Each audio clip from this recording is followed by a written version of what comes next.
Bones, Alice in Chains, them bones. Got the request off the old Twitter to start the show today. Good morning to everybody. Good morning, Jim Norton, who just went and leaked that he's back in studio. Perfect timing. Nice timing. Perfect timing. You didn't have to listen to Alice in Chains. I'm not sure if you like Alice in Chains. I don't listen to them.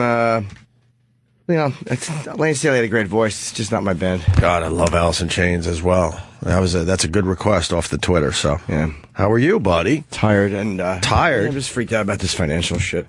It's just a nightmare. It's a fucking nightmare. Is it getting better? I don't know. I won't know for a couple of days. All right. But it's beyond my control, and that's what's so frustrating. That's scary when it's beyond your control. Yeah, and I'm not the problem. You're not the problem? No. And my finances aren't the problem. Everything is okay. It's a long, boring story, but it's just, I'm just in danger of losing money, and I'm freaked out about it. A lot of money? Yeah. Oof. Yeah. All right. Well, that's not a great way to start your day. No, it stinks. Sorry to say. Very, very miserable. Is there anybody you can yell at? Not really at this point, because, it's easy to blame the bank. But I kind of understand what their position is as much as it's a long story. Right. But, I feel that certain due diligence might have needed a bit more to be done. A bit more, yeah. But whatever. It's just, I'll explain it all once it's done. It's just too frustrating right now. I'm going to scream. Really? Yeah. I'm just really pissed off. All right. Well, we got that going. Yes, that's going on. That's the mood I come into the comedy show in. That's wonderful.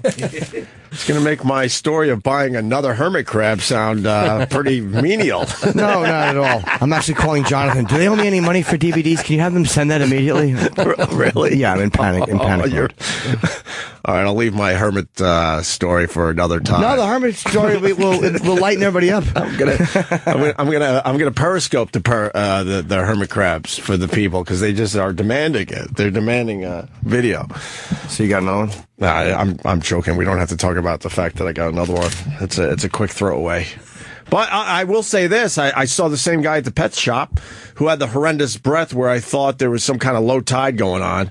I thought the hermit crab stunk to high heaven, but it turned out it was this guy's breath. And the same guy came over. It was like deja vu. And I'm like, oh, here we go again. And his breath was completely fine. So what was that about? Maybe he listens to the show. Yeah. He probably wanted to show off his great new breath. Like, oh, wait till he sees me. He's so happy. Do you want hermit crabs? Brushed his teeth in the back. Probably went to the fucking stockroom and lavoriced his mouth real quick. He's like, wait till he smells my fresh minty breath. He'll be so proud. Gave it a good scrumming, did he? Yeah, he gave himself a good fucking... But that's not it's in the gums. When bad breath is in the gums, like under the gums... Yeah. I get my teeth cleaned every 6 months or so. I go every 6 months. I don't fuck around anymore. Every 6 months I get in there and they scrape out that plaque. I know. Maybe I shouldn't say it, but whatever. Brother Weeze's wife, she scrubs her own plaque off. I didn't even know you could do this. What does that mean? She gets the tool. Sounds like a euphemism for something. She told me she gets the tools. I don't know if you could get them at CVS or Rite Aid.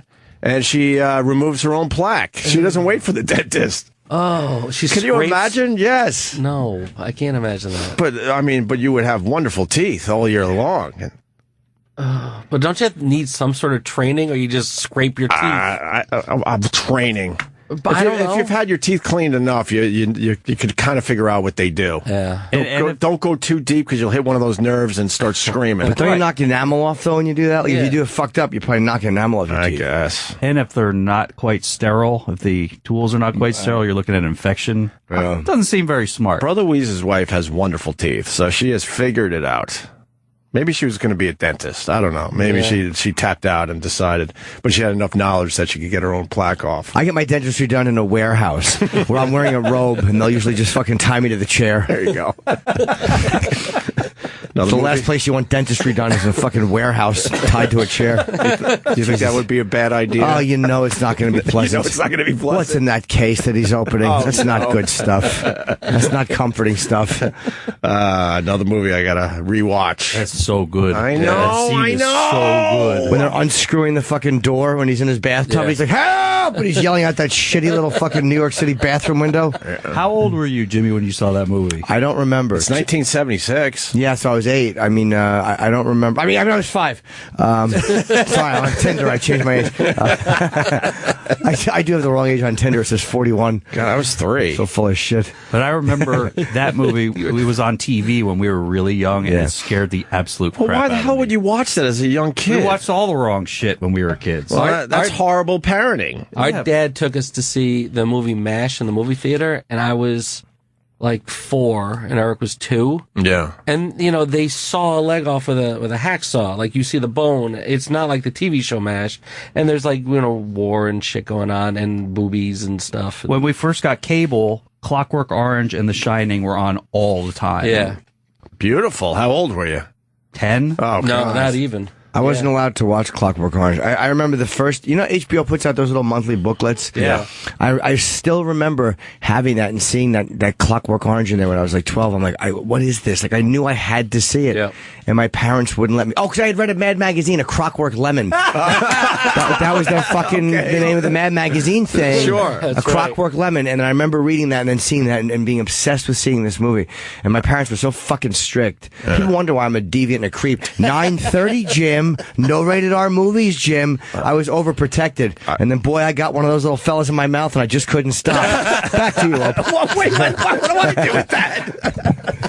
I'm throwing the ball to Eric. I can't do anything with that. But yeah, they were too I strict. I could do this. I was brought up very strict as well, and you're absolutely right.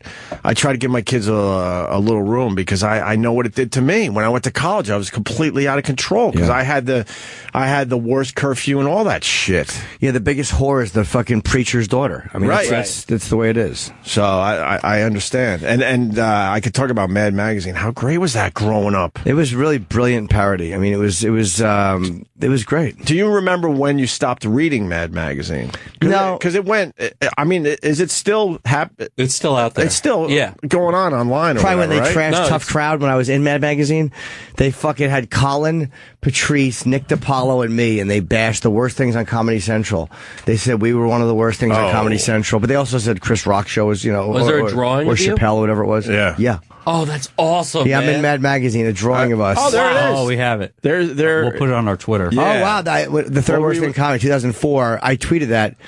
Yeah, it's Wow. Nick, me, Colin, Patrice. That is very cool. That's awesome. I found all my old Mad magazines, like a big stack of them. Really? They're not worth anything, unfortunately, financially. I would like to just go through them. It would bring back memories. I'll bring them in. They're awesome. It's crazy, and you sort of felt you're reading something like a little dirty. You know what I mean? Like the drawings of women with big boobs. Even though you didn't see anything, you were sort of like, I don't think my mom should see Oh, this. absolutely. Yeah. It was very titillating. Yeah. It was satire for kids almost. It was. They mostly showed cartoon nipples through T-shirts.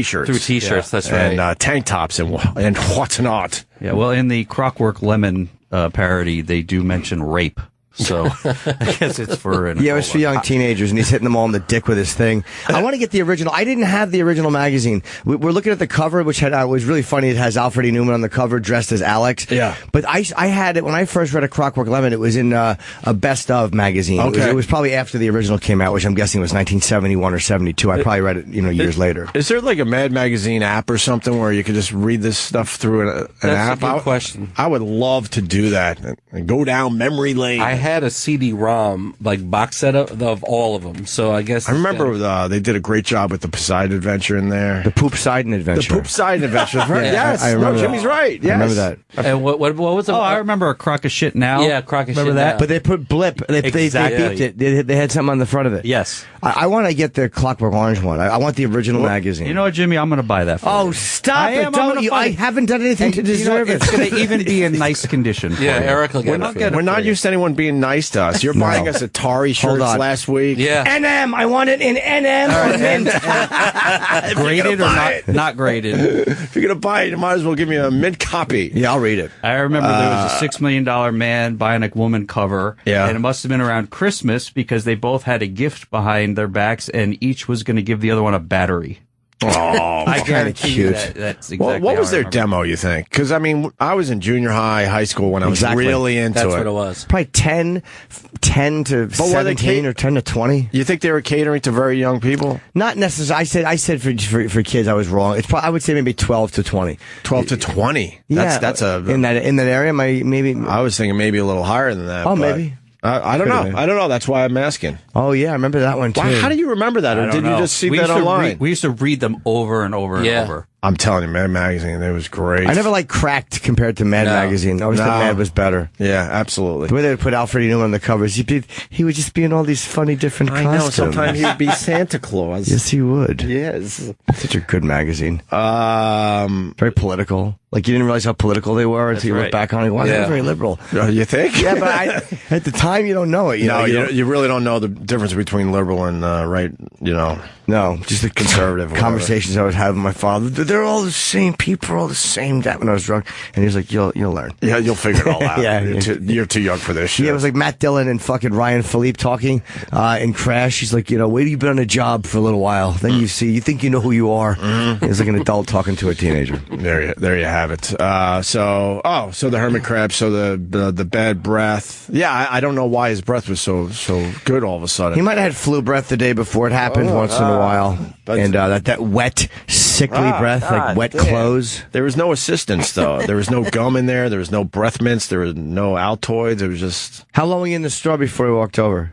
a couple minutes. Yeah, he probably saw you and just scrubbed up real quick. He said, all right, he's here. And he went back and gave it a fresh brush. A good fresh brush. A good with tongue with brush. A brand new toothbrush. Yeah, good tongue brush. You ever smell the fucking... No. You ever brush your teeth? Like, make sure that I always wash my toothbrush. Every time I brush my teeth, I just rinse it real quick and then dry it. Because if you don't do that, smell the handle of your toothbrush where all your dried saliva fucking drips down. Smell your toothbrush handle. Hey, I can't wait to do You're not going to be happy. Do that at home right now. Smell the handle of the toothbrush. You're not going to be pleased with the results. I smelled my tongue scraper once because we talked about that on the show. Yeah. Wow. How was it? Whew. Not good. We didn't have tongue scrapers when we were growing up. No. We had none of that shit. No, we I call don't them cocks. What? I know. I don't even think we had floss. Did we have floss? Yeah, we growing had up? floss. Well, Yes. We must have had floss. I think we were too poor for floss. I don't think we had it in our house. Yeah, we had floss. I was always yell at the floss. I hated it. Yeah, I don't remember ever flossing my teeth until I turned 30. Yeah, it's not something you want to do when you're a younger person. Boy, did that help the situation when I discovered floss at 30. Why did you have bad breath when you were growing up? I don't know. I probably did. I mean, if you're not flossing regularly, that's what really causes it. Because it's all that stuff that's... Why are we explaining? There's a very funny scene in that movie. Where's Randy Quaid plays the Amish guy? Oh, in the Kingpin. Where he's flossing against the mirror and all that shit's playing. Just flying into the mirror. Anyway, yesterday we tapped out as far as the Black Whoppers go. We knew that was going to be a bit hacky for the people, but there were Black Whoppers laying around the joint, and a few people tried the Black Whopper. Right. How was it? First of all, It tasted like a Whopper pretty much, but it was like there was a lot of A1 kind of. I hate A1. It was dripping with it. I shouldn't say hate, but I would rather have ketchup on my steak than A1. I enjoy A1, but I hated the commercials. Remember when he'd go, A1, what is it, hamburger? Well, it's steak sauce. He goes, yeah, what's a hamburger? Chopped ham? No, it's not. Hey, it's chopped steak. It's the guy. It's the guy who sort of looked like Dick Cavett, Yeah. but wasn't Dick Cavett. That's right. I don't remember. Could you find that commercial? I hated the good-natured joshing between those two fucks so much. Why do they call it a hamburger? It's chopped steak. They should call it a steak burger. They don't laugh. Good point. Here it is. Okay, ready? No. Well, no, that's, Robotic A1 steak sauce commercial. I don't know what that means. Yeah, that might be the That's the wrong wrong one. pick. That's the wrong one. Wrong one. If robots in there. Yeah, we don't want that. Yeah, I just want the A1 steak sauce barbecue commercial. We're going to be taking your phone calls. What's your favorite steak sauce? A1 steak. Just don't put steak burger. What's steak burger? The steak Just burger. That's what A1 it's steak barbecue. Just put A1 commercial. From, yes, thank you. From 1984. Yeah, just put killable. That'll come up because the guy was fucking killable. No, not A1 commercial. Like no A1 steak sauce commercial. A1 steak sauce commercial. Yes, Oh, there it it popped is. up. I miss Sam's googling. All right, try that one. This might be it. Yeah, they're at the table. Mom, he's putting A1 steak sauce on his hamburger. My dear nephew, what is hamburger? Chopped ham? No, it's chopped steak. And what's better on steak than A1? A1 makes hamburgers taste like steak burgers. Take a bite. A1's herbs and spices blend with the meat's natural juices. Delicious. Hateable. It's really juicy and tastier. Best hamburger you'll ever have. Because it's a steak burger. Hey, your uncle's steak burger. See, because I'll bet he took it out on his hiney later. Quote unquote uncle. Yeah. Why are you doing this? He's crying into a pillow. Payback for the steak burger, you little fruit. You'll have a lifetime full of spoiled memories thanks to your steak burger gobbling. Greedy boy. Greedy boy. Kept saying that till he came in him. Greedy boy. how needy is A1 though that they're trying to get everyone to put A1 on their hamburgers? They're trying to push out the ketchup people. Well, for a product, that's I not don't going to mind it. happen. I get the product's motives. You know what I mean? They want to sell to as many people. They can put it in your fucking car. What is a car? Is it a motor? Oh, no, it's a steak. You know, you fucking do it. But it obviously didn't take off because we're living in the future now. Mm-hmm. Back in '84, they thought they would get everyone putting the A1 on their hamburgers. I hated that guy so much. I hated his relationship. He dominates the family table. He's at the fucking head of the table. He's the uncle. Yeah. The creepy uncle who probably has a roommate. Wink, wink. That guy was in everything too, right? He's the worst. I'm trying to remember. Yeah, he has. My dear nephew. He has a sleeveless sweater, V-neck sweater. Yeah, he's fucking horrendous. Hate that guy. Yeah, he probably loves Subway sandwiches because his good friend just became the spokesman. Fucking creep. Anyway, Peter Greedy Luger's. boy. Peter Luger's is the only way to go for as far as steak sauce goes because I know the people are wondering. That's my favorite. That's really good. It is, right? And they finally sell it all over the place. Yeah. I've never been there, but I want to take a girl with a big clit to Peter Luger's. You don't take girls to Peter Luger's. Why? It's a down and dirty, like, just guy place. Oh, yeah. For real. Yeah, no, I've heard. It's kind of like, I mean, it's it would not romantic. It would be kind of nice if they had some broads walking around the place. Yeah. For real, because the food is amazing. But you're just big wooden tables with just steaks that... Do you have to sit next to people you don't know? No. But it's cash only, too. Yeah. Cash only. There's no menu. Yeah. You just... They kind of order for the number of people at the table. Yeah. They give you a couple options. They could say... They tell you could have this or that. I still want to do it, though. You bring a girl. I haven't gone in a while. Jerk me off in the cab. Yes, Peter Luger's jerk me off in the cab. But I'm still digesting. Just suck it for a second. What? Pop that in your mouth. Go ahead, pop it in there. And then you had to pay the locals to park your car. Did you guys do that? Yeah, that's a pain in the ass, the parking out there. But it guarantees that your car isn't going to be fucked up. Right. There's like a Russian guy who will look at your car. Russian? You got a Russian guy? Yeah, we got Russian. Oh, so the Russians moved in. Yeah.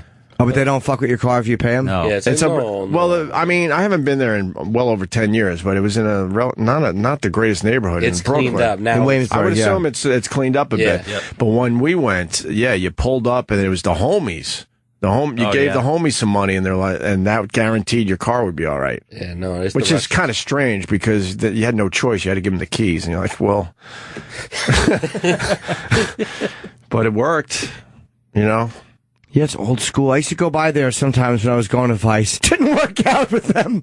But I was going by it in Williamsburg. I'm like, I really want to go to that place. It's good. It fucking looks awesome. Yeah, Peter Luger's is fantastic. Me and Trav Dog are going to go. Let's go. Let's take a subway ride. Yeah, you want to take a train in Williamsburg? Yeah, you know how to get there, right? No, I don't. A subway kid. You are the subway kid. Yeah, I know, but I die at the end of Manhattan. I fucking do. Can't go over a bridge. No, I can't. And then what? You just go into the fetal position? Yes, I Because do. And now I you're- cry, and I say, I actually put my hand up like a child who's lost. And I say, this is where I have to go. Can somebody lead me there? And an older man will always walk me off. I don't know Brooklyn. I don't know Brooklyn.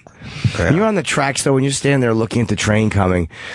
I always think You want like, to jump in front of it, right? not necessarily. Oh, I don't want I'm the to. only one? What? No, I've thought of it, but I don't want to. I wouldn't do it because I've seen too much footage of people who've been hit by trains. That's where all those fucking creepy videos come in handy. Because I've watched so many videos of people who've been cut in half by trains and are alive.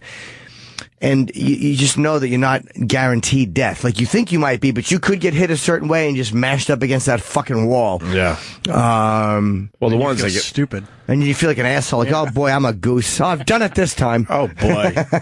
I'm twisted up and my fucking innards are hanging out. You see your cock smeared against the wall. You're like, this nerds. Oh, nerds. But those are usually not the guys that jump in front of the train. It's usually some weird accident, and then you're between the platform and the subway, and then.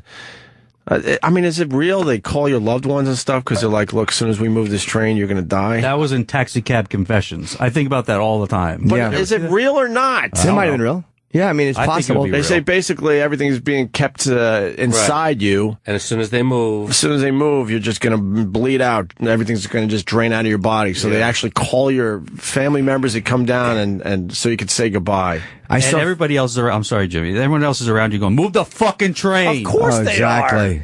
Let's move it. Of course they are. Your goose is cooked, sir, and I'm late for a meeting. You don't want me to be late and you to be dead, do you?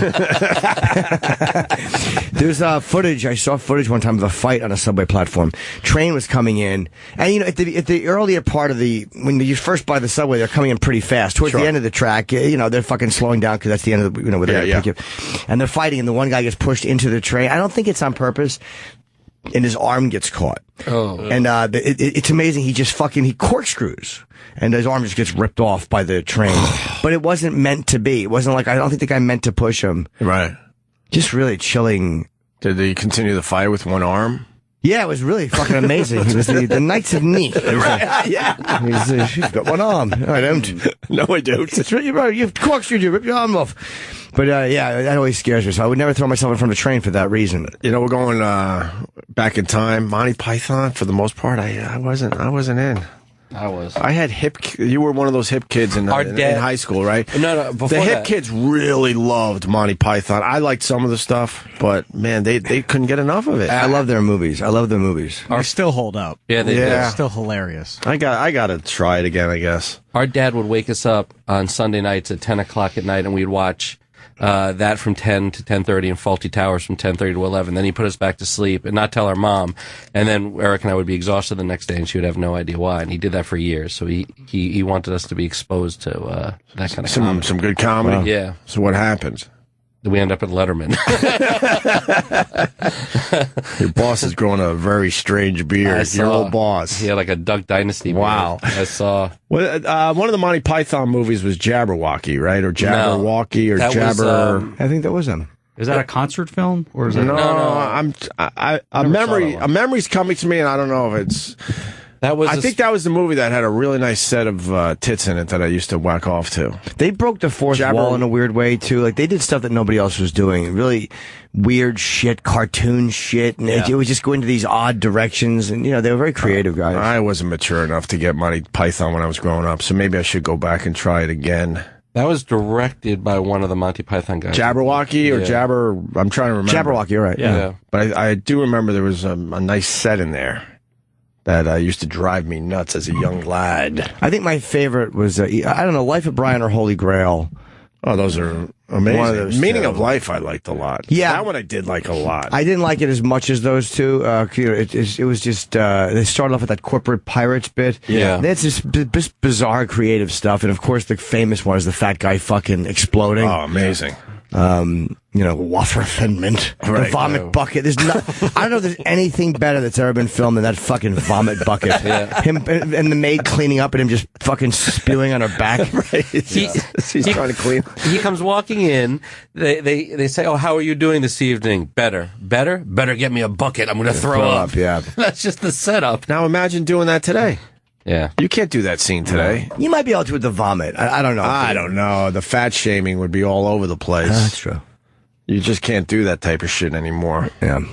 Anyway, so the Black Whoppers. Yeah. A few They're people. a wonderful band from the 50s. Dude, I can't. That's as far as my improv went. I stopped. I just came up with band in the 50s. End. Finished. Oh, that's where we were. It led us to the A1 commercial. So the bun tastes like A1. It's like just soaked in A1. Apparently, I wouldn't like that. I don't think. I probably should have tried it just for the hell of it. You should have tasted it. But the Black Whoppers are everywhere, and who tried them around here? Justin, I did. Travis, who else? Travis did. I think Roland might have. He did not. Oh, Island. He did not, because you don't know this about Roland. He doesn't eat well. Really? He doesn't eat well, but he doesn't eat pedestrian. He calls that pedestrian food. Right. He'd rather go to like a mom and pop, burger joint that really takes pride in what they're doing. You give Roland enough time, he'd eat the feet off a live animal. He has choices because he lives in New York. But give him 2 hours without a fine meal, and he'll dig into some Whoppers. But then that's where his willpower is. There'll be donuts in here from Krispy Kreme or D&D or whatever. He will not have them, and he gets mad. But then I'm sure that makes him go and get another donut from somewhere else, I would assume. But anyway, to cut to the chase, these guys ate some Black Whoppers yesterday, and I got a couple text messages that your poop was green. I got home, and Let's cut to this. I took a shit, and it was bright fucking green, like neon green. Green with envy. You hear what I said, Trav? I heard you. We all heard, yeah.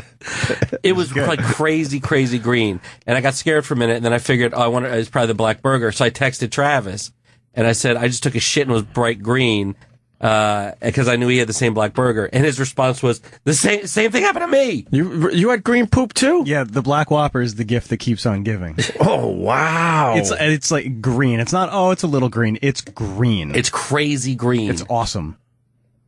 I gotta try. Who doesn't this. like green poop? I love green shit. Yeah, it's great. Yes, I do. Yeah.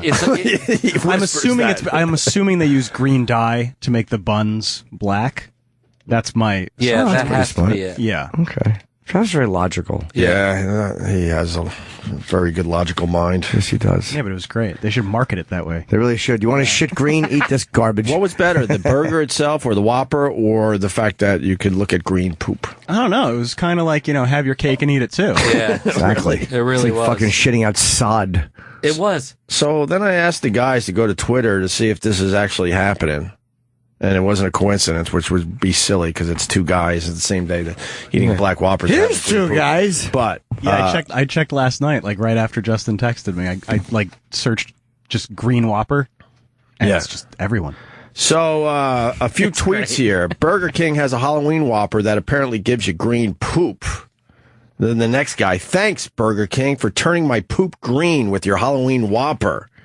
Next guy, Halloween Whopper, go get yourself one if you want green poop. Why do they all say poop?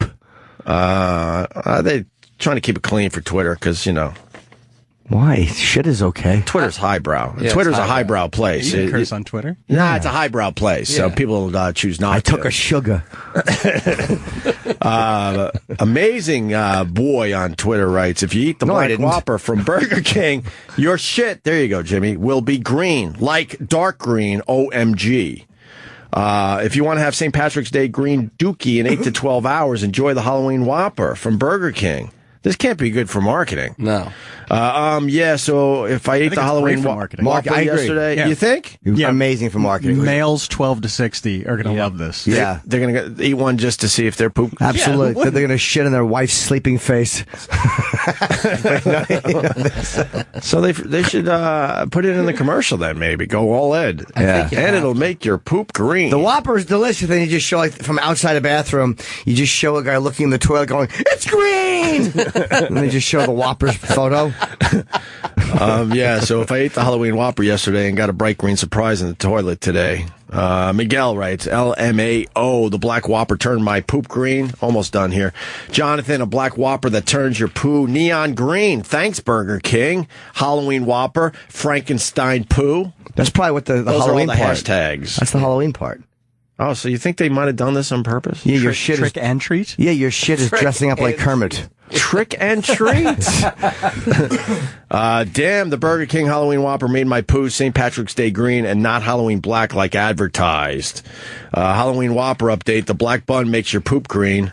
Yeah, they probably wanted this. They probably knew. Somebody had to try the Black Whopper before they put it out there for the people. Well, when I drink so much vegetable juice, I drink beet juice, and it's literally like fucking, it's shitting red. That's the first time that happened, I was really scared. Yeah. But then you're like, oh, okay, it's just, I'm eating beets. Logic dictated that it was the beets coming out in a rush. And then finally, the new Halloween Whopper with the black bun turns your poop blue. Oh, it's like that dress. Is it gold and blue or is it green and black? Oh, God, remember that dumb thing? Yeah. What was that about? I don't care what it was about. Poor Jim Carrey. Huh? Fucking ex-girlfriend killed herself. Yeah, I know.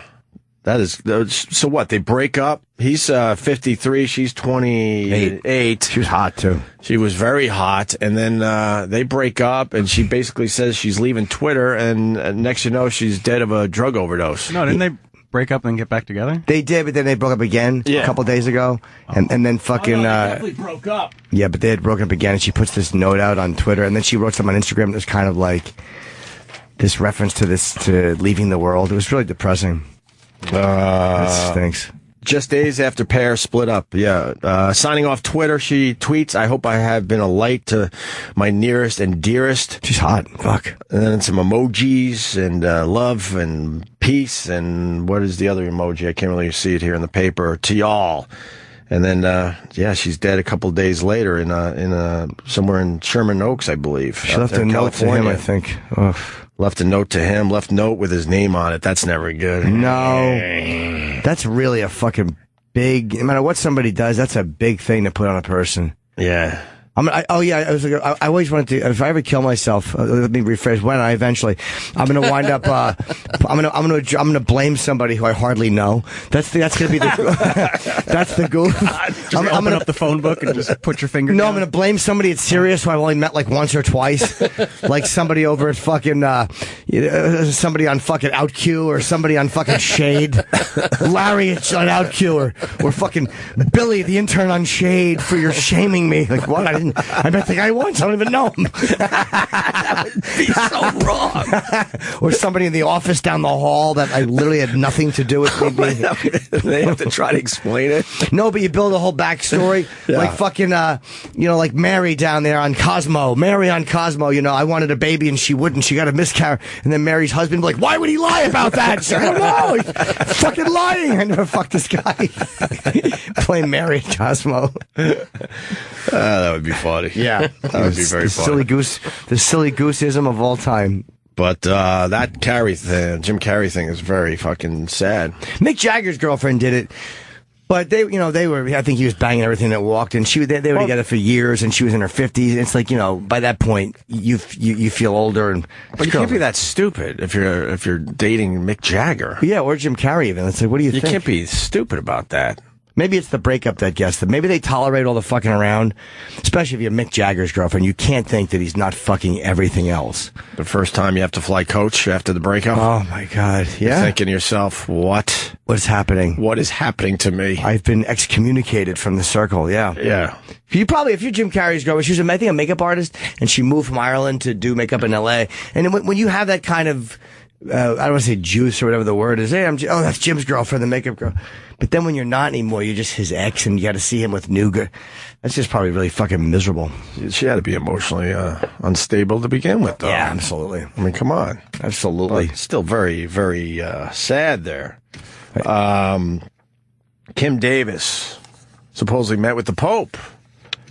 Yeah. How crazy is that? But he kind of, I guess the Pope had a great visit to America. He did everything. And then supposedly there was some kind of secret meeting in Washington. Kim Davis and the lawyer met with the Pope for 10 minutes. Well, he thought she was a miracle of God. He said, I wanted to meet the talking pig. He didn't know it was actually a person.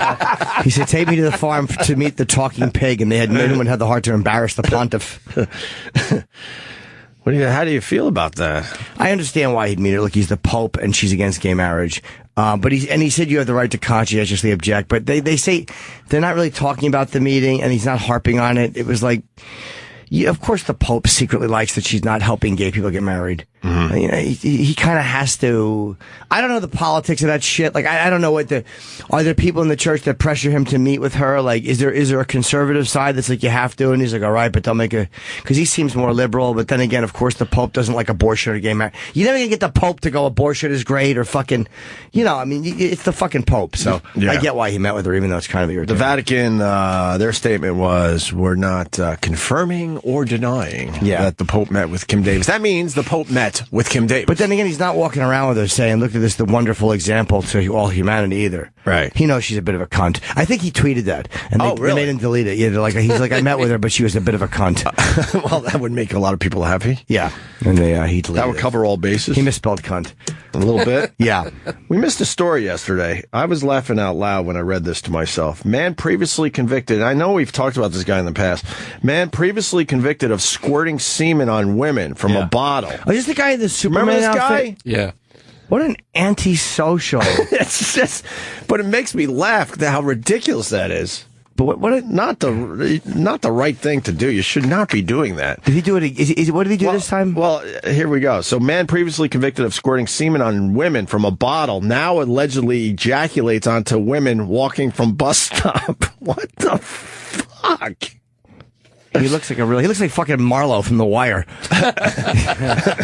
He does. Jamie Hector. Wow, what a creep this guy. He's wearing a Superman shirt. I think he has a Superman outfit on. Batman. That's Batman. Sorry. It's a half a shirt for all the fucking nerds attacking. The first time, though, in Virginia or Maryland, it was Superman. Oh, I read the story. Okay, that's where I got Superman from, and then I saw this. Now it's Batman. He's moved on to wearing Batman. Cool. I hope he doesn't do it to Robin, because that was always my favorite. The unsung hero. Back to you.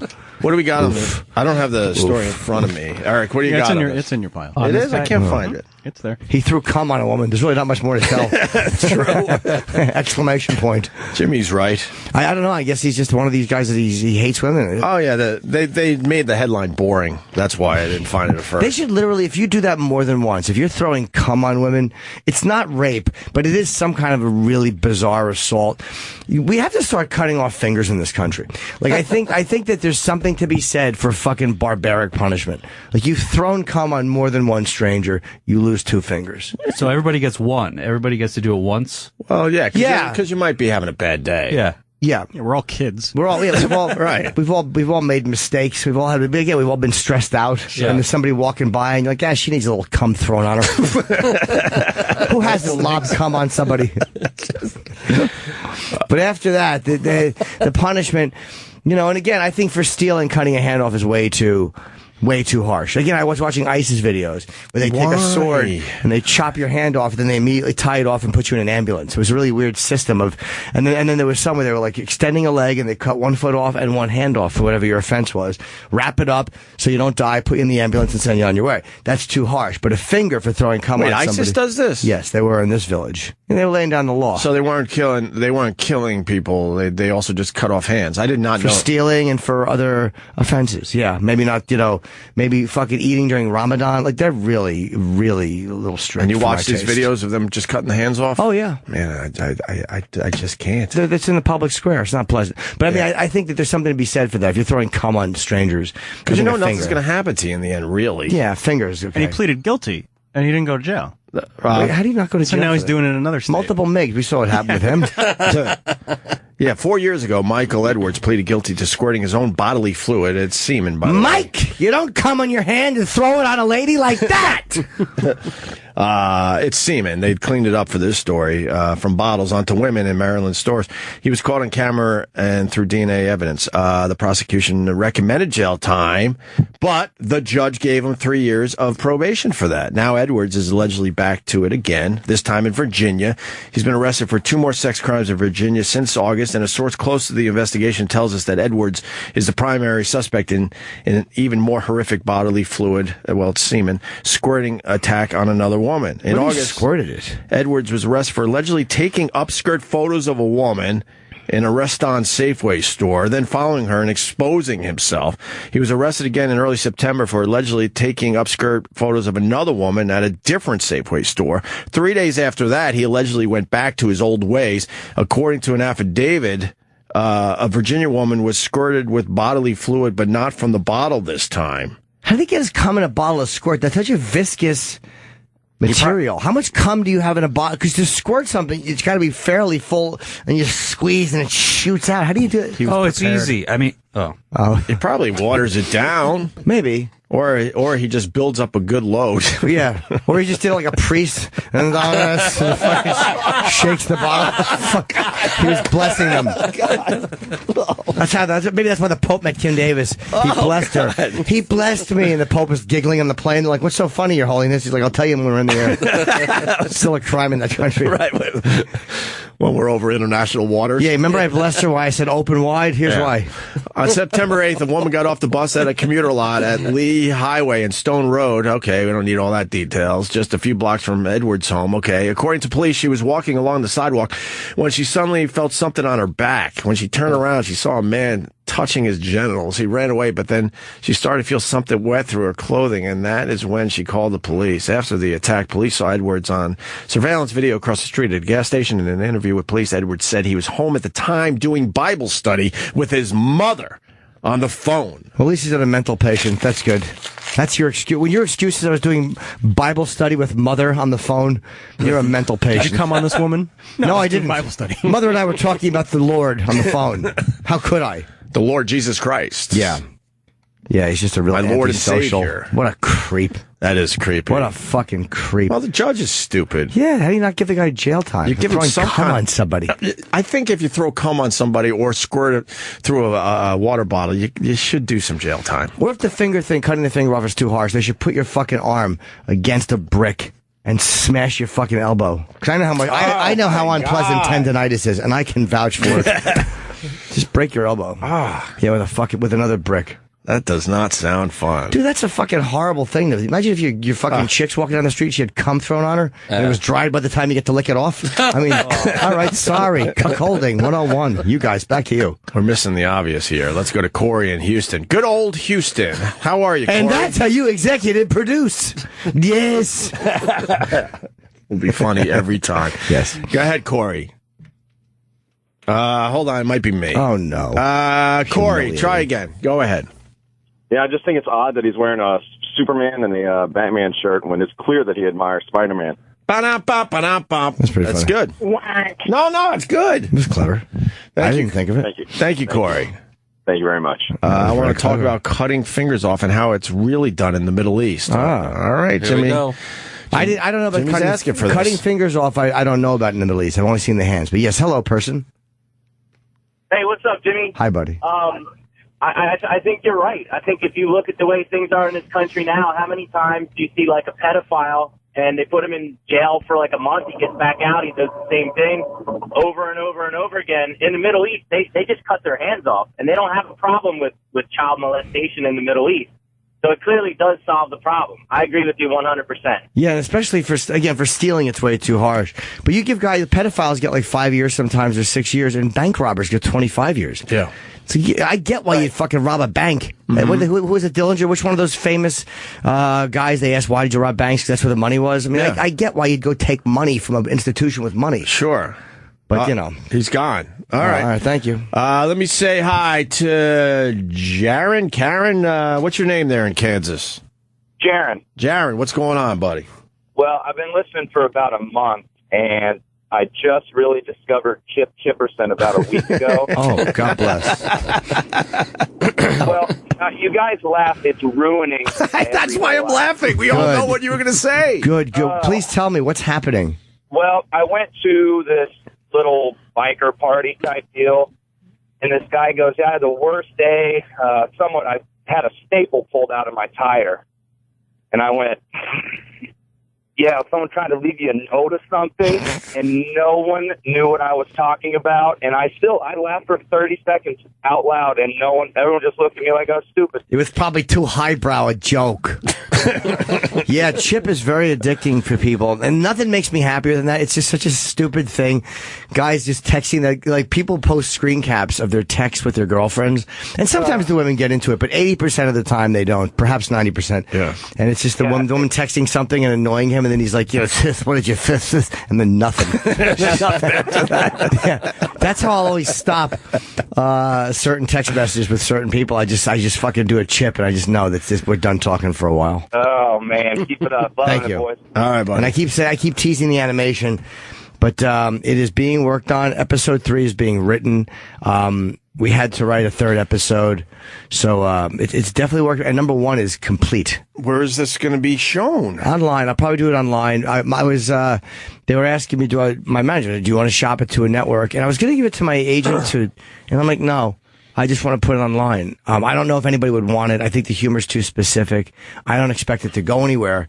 But I just want to do a few episodes just to get it done. Oh, my God. I honestly don't expect it to do much. Oh, my God. It's going to do great online. For people who like Chip, it's not the most fucking, it's an acquired taste, people get piece of garbage. That's not for everybody. Well, I think it'll do well. How long is each episode? An hour and 47. Wow. No, they're very short. Wow. Very long. I think the first one is 47 minutes. 5.5 maybe, and the second one is maybe 4. That one's not been done yet. Right. I have to do a Kickstarter or something for some money. And then the third one is probably going to be 7 minutes, which will be the second one. Yeah. Very cool. What kind of perks are you going to have? Yeah. I don't. I have one I'm going to do. I could say it, right? Well, yeah, why not? Unless you don't want to give it away. No, you should give it away. Well, but I haven't set it up yet, so that doesn't matter. You're just brainstorming. Let's start creating the buzz. Well, one of them I want to put as a perk for donation is in one of the episodes. The highest donor will get to be killed by Chip in the episode. Wow! Chip will accidentally kill you. I'm thinking a drunk driving or some Claude way of killing you. Chip will murder you by mistake. Pretty good. Yeah. There's gonna be some fun perks in there. Yeah, Chip kills you. A little unusual. I think people would enjoy that. But it certainly is going to work for you. Yeah, plus I want any other perks people want. People would love probably personalized voice, not voicemails, but like just voice messages from Chip. Oh, Chip leaving your outgoing message. Yeah, sure. Personalize it though. That certainly would or work. a message to you. Yeah, I would do that. Mm-hmm. Sure. Just those quick 15-second videos that you can just send to people. Yeah, I'll do all that stuff. I don't know how to do it, but we're already looking into Indiegogo or GoFundMe or Kickstarter. Which one is the best one? And I'll put it on my on my. I probably won't make any money with it. I'm not expecting to get rich off it. Just have Chip tweet it out. Chip will tweet it out, but Chip doesn't. Chip has more followers than certain comedians, which makes me really laugh. Does that make him happy? It certainly does. Does that make Jim Norton a little happy? It does, yeah, but it makes Chip happier. Yeah. Chip's very pleased about that. Edgar's nice, just been floundering on Twitter. He doesn't tweet that much. Yeah. Oh, look, Chip changed his profile pic. Oh, a Trump hat on. He loves Donald Trump. Yes, he does. What's going on with Donald Trump? Forbes is now saying Donald Trump is worth $4.5 billion, which is half of what he claims. Yeah. And is that causing a big to-do with Donald Trump? Is he mad that came out? He'll probably spin it somehow. He's spinning everything. He called Forbes a bankrupt magazine. Yeah, of course. They're a disaster. I don't know. Where are we at with Trump? I'm starting to get a little bored. Anyone else getting a little bored with the Trump thing? Talking about how great he is in the polls and stuff.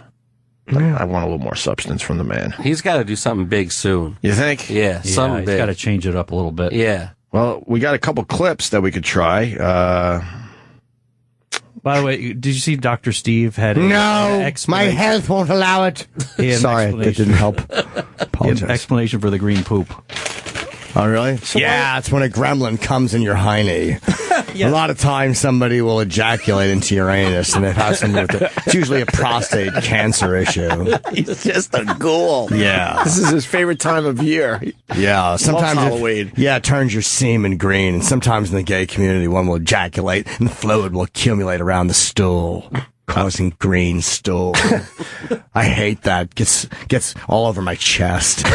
I know I'm painting Dr. Steve in a gay scat relationship. I apologize, Dr. Steve. Don't you apologize. Although, no, I apologize for saying it out loud. Oh. All of those things are true. Why I'm don't we under a coffee table. Why don't you show me who's boss? instead of reading his tweet, why don't we have him call the show real fast? Yeah, the great Dr. Steve. Yeah, let's get him on the phone, and then we're going to take a break and eat and figure out other shit. Blue food coloring. Viscous. Fecal matter. And this guy wants to talk about suicide letters. Oh boy, let me say hi to Dale in Syracuse. Go ahead, Dale. Hey, this guy's my friend. Me and him do work together. Chip and Dale. What's up, you piece of garbage? Suicide letter. Go ahead. What's the punchline? Gentlemen. Yes. My wife's father, about a month ago, he eventually died 2 days later, but he shot himself with a small caliber gun. Right in the head or in the chest? Right in the left temple. Oh, wow. And he lived for fucking 2 days? He lived for 2 days. Was he conscious or totally knocked out? He basically brain dead. Oh, okay. Wow. Stupid question. But my wife's sister had to get up here from Atlanta, so it took a little bit for her to get up. But the letter he left, and you guys were referring to the burden that Jim Carrey is going to be left with, basically, they're still going to be dealing with it probably for the rest of their life. What was the letter? It basically explained how he felt that he couldn't connect with them, and how he was an alcoholic, so he was dealing with a lot of that loner type, and really just didn't reach out. While the girls did try to reach him in the last few years to try to get him help, both mentally and with alcohol. But yeah, it's crazy. Yeah, you gotta, if you're gonna leave a note like that, you gotta, unless you're just really angry at somebody, but you'd want to unburden the people in your life. Of course. Exactly. You just let people know, But I don't think you're in the right frame of mind to Probably think not. that. Yeah, I don't know why I'm thinking of an eloquent letter while you're fucking sucking on a pistol. Right. Make sure your punctuation is correct so nobody misinterprets. All right, guys. All right. Let's say hi to Dr. Steve. Dr. Steve. Boys. Hi. We saw your tweet, but we decided, why don't we have a nice, lovely conversation with our pal? Yeah. Oh, there you go. Down there in Nashville, Tennessee. What's going on? Oh, that's right. Yeah, so I saw the story about the green fecal matter with these black Whoppers, but if you look at that thing closely, you can see that to turn it black, they used blue food dye. Yeah, blue. Why do you say food blue? dye? Food dye. Food dye. People live. Fuck yeah. Me and the doc having a good laugh. Yeah, there you go. So, That's good. That's good. The doctor of comedy. But blue food dye plus yellow bile equals green feces. And I first noticed this when I gave my kid some blue, kids yogurt, and it's really bright colors and stuff. Yeah. And I emptied his diaper, and it was the most gorgeous emerald green stool that you could ever imagine. I mean, it was just this beautiful. Yeah, you should have fucking made a painting or something. Hey, look, folks, it's a duty painting. I'm painting the grass. So I did some investigating, found out that's what it is. That blue food dye is kind of indigestible. It passes through the GI tract the fucking GI tract. I had that doll when I was a kid. He was an army man. I'm just chipping you, DRS. Go ahead. Dr. Steve's really loving Chip today. Wow. Oh, Chip's the fucking best. I love Chip. Yes, Chip is freeing. Chip is freeing. A mom gave birth at a Padres game. What is that about? It's Tony Gwynn's wife. Boo. Oh. Boo. I couldn't think of another Padre. I think that's the only one I could name. Tony Gwynn. In the history of baseball. Read her shirt. What? Keep calm and call midwife. She looks like the little old lady we're on CNN watching. It's a little old wrinkled lady. She looks like Kim Davis if she has AIDS, hopefully. And she's sitting next to a woman holding a little baby. And so I guess she's a midwife. Midwives are creepy, right? Yeah. They just want to look at vaginas, no? Yeah, of course. Oh, yeah. Go in there and fish that out. Go in and fish that out. Get a wading pool in the living room. I'll go in there and fish that out for you while your husband sits in the other room. Where's my snorkel? Yeah. I'm going to go in there and fish it out. So it's nice to know that it's not life threatening at all. A little bit of blue food dye. So blue, I'm going to get some blue food dye now. And then the yellow bile makes the green poopies, according to Dr. Steve. I'm going to shit all over the place now. So all I want to do is shit. Because they're showing my apartment. So all I want to do is shit in my toilet and leave it there. That's gonna beautiful. When I was looking at apartments, one guy had a log in the bowl. I thought it was so great. I went out to this place. It was an amazing apartment with a balcony, and fucking, he was the broker. So I'm with this. I was working with two agents, the one you know and another woman, and she's super hot. We were fucking looking, and I look in this bathroom, and there's a giant turd floating in the bowl. I was so happy. That's funny. Yeah. Guy really want to sell his apartment. I said, does the duty come with the apartment, or is that separate? And he was like, what? Is that the place you're buying? No. Oh. I don't know if I'm buying any place. Oh, boy. I think I'm probably staying where I am. I'm losing a lot of money. Talking about the buying of a place. Yeah. Dr. Steve, what are you doing this morning? I'm just making my kids breakfast while I'm talking. Writing toe tags, tugging my prick.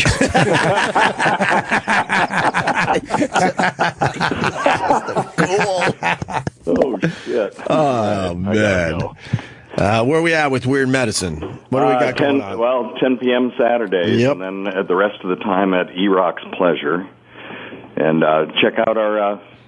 Oh, shit, did you hang up on me? No. Right here. Oh, I was kind of laughing because I heard... So you're a little annoyed with E-Rock because he just kind of moves your show around from time to time? He's really been working hard to get us on more often, so I really appreciate it. Is he the czar of replays for Weird Medicine? Yeah. He decides where it's appropriate to put you sometimes? I would hate to be at the... replays are. I know, I love it. He's, I'm just fucking with him because he really... For a while there, we were just one and done on Saturdays, and now we're on several times. Yeah, poor Dr. Steve. He's at the whimsy of a slovenly elephant.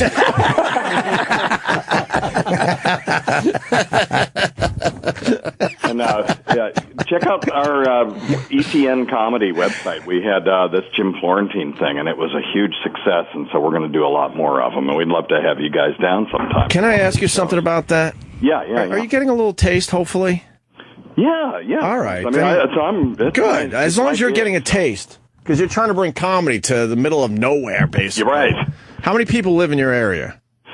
Oh, 40,000, if that. That's it. Jesus. But we had fucking people Doc Holliday. Is that how you wound up there? You were driving in your car, got fucking veered off, and you fell in love with a girl? Yeah, kind of. Yeah, I crashed into the fence. Yeah, I was going to be a big plastic surgeon, but then I just discovered small town life, and Charles Emerson Winchester was the mayor. And David Ogden Stiers combined with the girl who lets me fuck her in the ass, and I decided to stay. Good movie. Well, Oh my God. but if you're into film flubs, that movie drives me nuts because after he crashes into the fence, all the wood on the hood of the car moves around from shot to shot. Drives me crazy that they didn't keep that together. That was Michael J. Fox. He's putting his hand on the hood. Yeah, there you go. Leave it alone. Leave it alone. Yeah, Stop Michael. touching it. Anything else, Dr. Steve? Nope, that's it. I got to get my kid to school. right, Have a buddy. great day, guys. Thank you, sir. All right, I got to take another The call. great Dr. Steve. Yes, absolutely. Very entertaining man. Our friend, Weird Medicine on the old Twitter, The too. great Dr. Steve. What's the new Scottish character? That's good. I like it. He likes Dr. Steve. Is that the only thing that defines him? Yes. That's it? Yes. I hate Justin Stengel, and I love Dr. Steve. How did I get thrown in there? Let's say hi to Jack in Tennessee. Jack. Jack in Tennessee, is that your name, or is that a verb? It's actually that. But what's going on, fellas? Hi. So my wife decided to stick me with the $300 bill. You guys, they don't. That's a fake piece of money. That don't exist. Right. You're getting robbed. Fucking bitches robbing you. Oh man! But anyway, fellas, who would be on the $300 bill? Midwives, All right, what? Go ahead, Jack. Sorry. Yeah, no worries. Yeah, you guys talked about midwives, so I had to call in. My wife is friends with a midwife, and they convinced her we're paying this girl $300. I've been there before. I've got a boy coming any day now. I've been there too. Oh my God, Jimmy, I love you, man. But so they're going to cook the afterbirth in our house. I have to pay someone $300 to take my wife's fucking placenta. They're going to please. Cook it. Oh my God, no, he didn't. But they're actually going to put it into capsules for her to ingest. But they have to. The deal is they have to cook it in my kitchen. Oh, they stop with that shit. Have a placenta burger. What does that do to your shit? I think they're putting it in pills. You said? Yeah, they're putting it into pills. Apparently, it's supposed to help And the midwife's got my wife convinced. Help with what? The cleanup. The midwife doesn't want to clean up the placenta. Exactly. She's like, why don't you eat it? Really? Yeah, it's good for you. Postpartum depression, It apparently. just fell out of your cunt. It's good for you. Eat it. It helps with depression. Oh, yeah. Who doesn't want to make a meal out of something that falls out of your twat? Sounds delicious. Oh, my God. Look at Apparently this. Look at this guy. Oh, my God. Yeah, it helps with depression because you're too busy laughing at whoever eats it. He has no idea. He thinks it's squid. Oh, my God. Oh, my God. Look at this video. We got to go to look this. up the video Oh, of my what it God. looks like? Looks like liver. It's a YouTube video. I don't even know if it's good. It says cooking up placenta. Could you imagine what that smells like in your house as you're cooking up your... A census taker tried to test me. Your wife's placenta? I ate his placenta. All right. Can you start this video over? Sure. All right. Thank you, Jack. We got to watch a video now, and we'll tweet it out. We're going cold into this. We don't even know if it's going to be entertaining, but It's called cooking up placenta. it's got to be good. Let's Hospital, which is quite sad. Frankie's got a bit of a temperature, but they'll come back soon enough. But this does give me a good opportunity to eat the placenta. We're going to come up with some kind of that's the placenta there, some kind of spag bowl. Okay, there's the got a bit of that, mushroom, vegetables and oils, kind of chili fry it a little bit. Yeah, olive oil. One of those. That's just creepy tomatoes, shit. and some kind of the Polish beer to keep me going. First things first. Chop up all the veggies. Just disgusting. chopping up the onions and the veggies and the peppers. It's in a bucket. Oh my God! Like a spackle bucket. That's and the umbilical cord. Oh God! That's fucking gross, man. It's just this new age shitty thinking. It's people who don't want to let go. I don't want to throw out any of my kid. Get rid of it. It's blood and it fell out of her vagina. Fucking beat it. Well, let's slow down a minute. It's not nutritional. You think the umbilical cord tastes like a good calamari? No, a good calamari. Oh. It probably tastes like a wet, gooey duck clam that hasn't been cooked. Fishy and like body odor. There's a it's reason like biting into an armpit. There's a reason why we don't eat this shit. It's Yeah. like we decided thousands of years ago it's not worth it. Exactly. Just plant it under a tree like other people do. Exactly. There's what I plant it, bury it, whatever. Because I don't think it's going to grow after that. But I mean, bury it under don't they bury it under a bush or a tree in the front yard? It's called. This is what a clingy parent I am. I can't even let the blood around the kid's head go. This is what a fucking obsessed Look at parent the I am. splatter in the bucket. It's awful. All right, continue. It out. I'm going to get rid of the cord. You're not supposed to eat that. But, of course not. Yummy. Yeah, I'm not quite sure how this is going to go because I'm not really the cooking type normally. But he's in. He's coating it with onions. He's doing everything he can. Garlic. Yeah. Everything. So it doesn't have... There we go. Okay, it's all looking where it should be. Now, chopped up. Fucking horrible. The meat. That's just the onions. He didn't put the meat in here yet. Here we go. I'm supposed to get rid of the membrane bit and. Here's the membrane. You can see the veins in it. I'm out. You're out for real? You can't handle it? It looks like a wet raw steak. Oh, it's in there. That's disgusting. Sounds good. Tomato green sauce. pepper in there. Yeah. He's putting everything he can in there to kill the taste. I've decided to chop a tire up and throw the tire in there. I'm spraying right in it.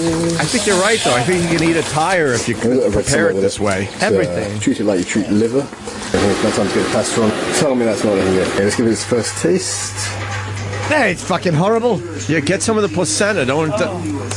He's just slurping the placenta sauce. You gonna put it over pasta? Yeah, it's quite nice and chili-ish as well. Right. Oh, that is so disgusting. What is he putting it over? Pasta. All right. Oh God. That's good. Spaghetti with your fucking wife's placenta. I don't understand the attraction to it. I'm sure people are gonna call me sound stupid, but first bite. He's eating it on steak on something.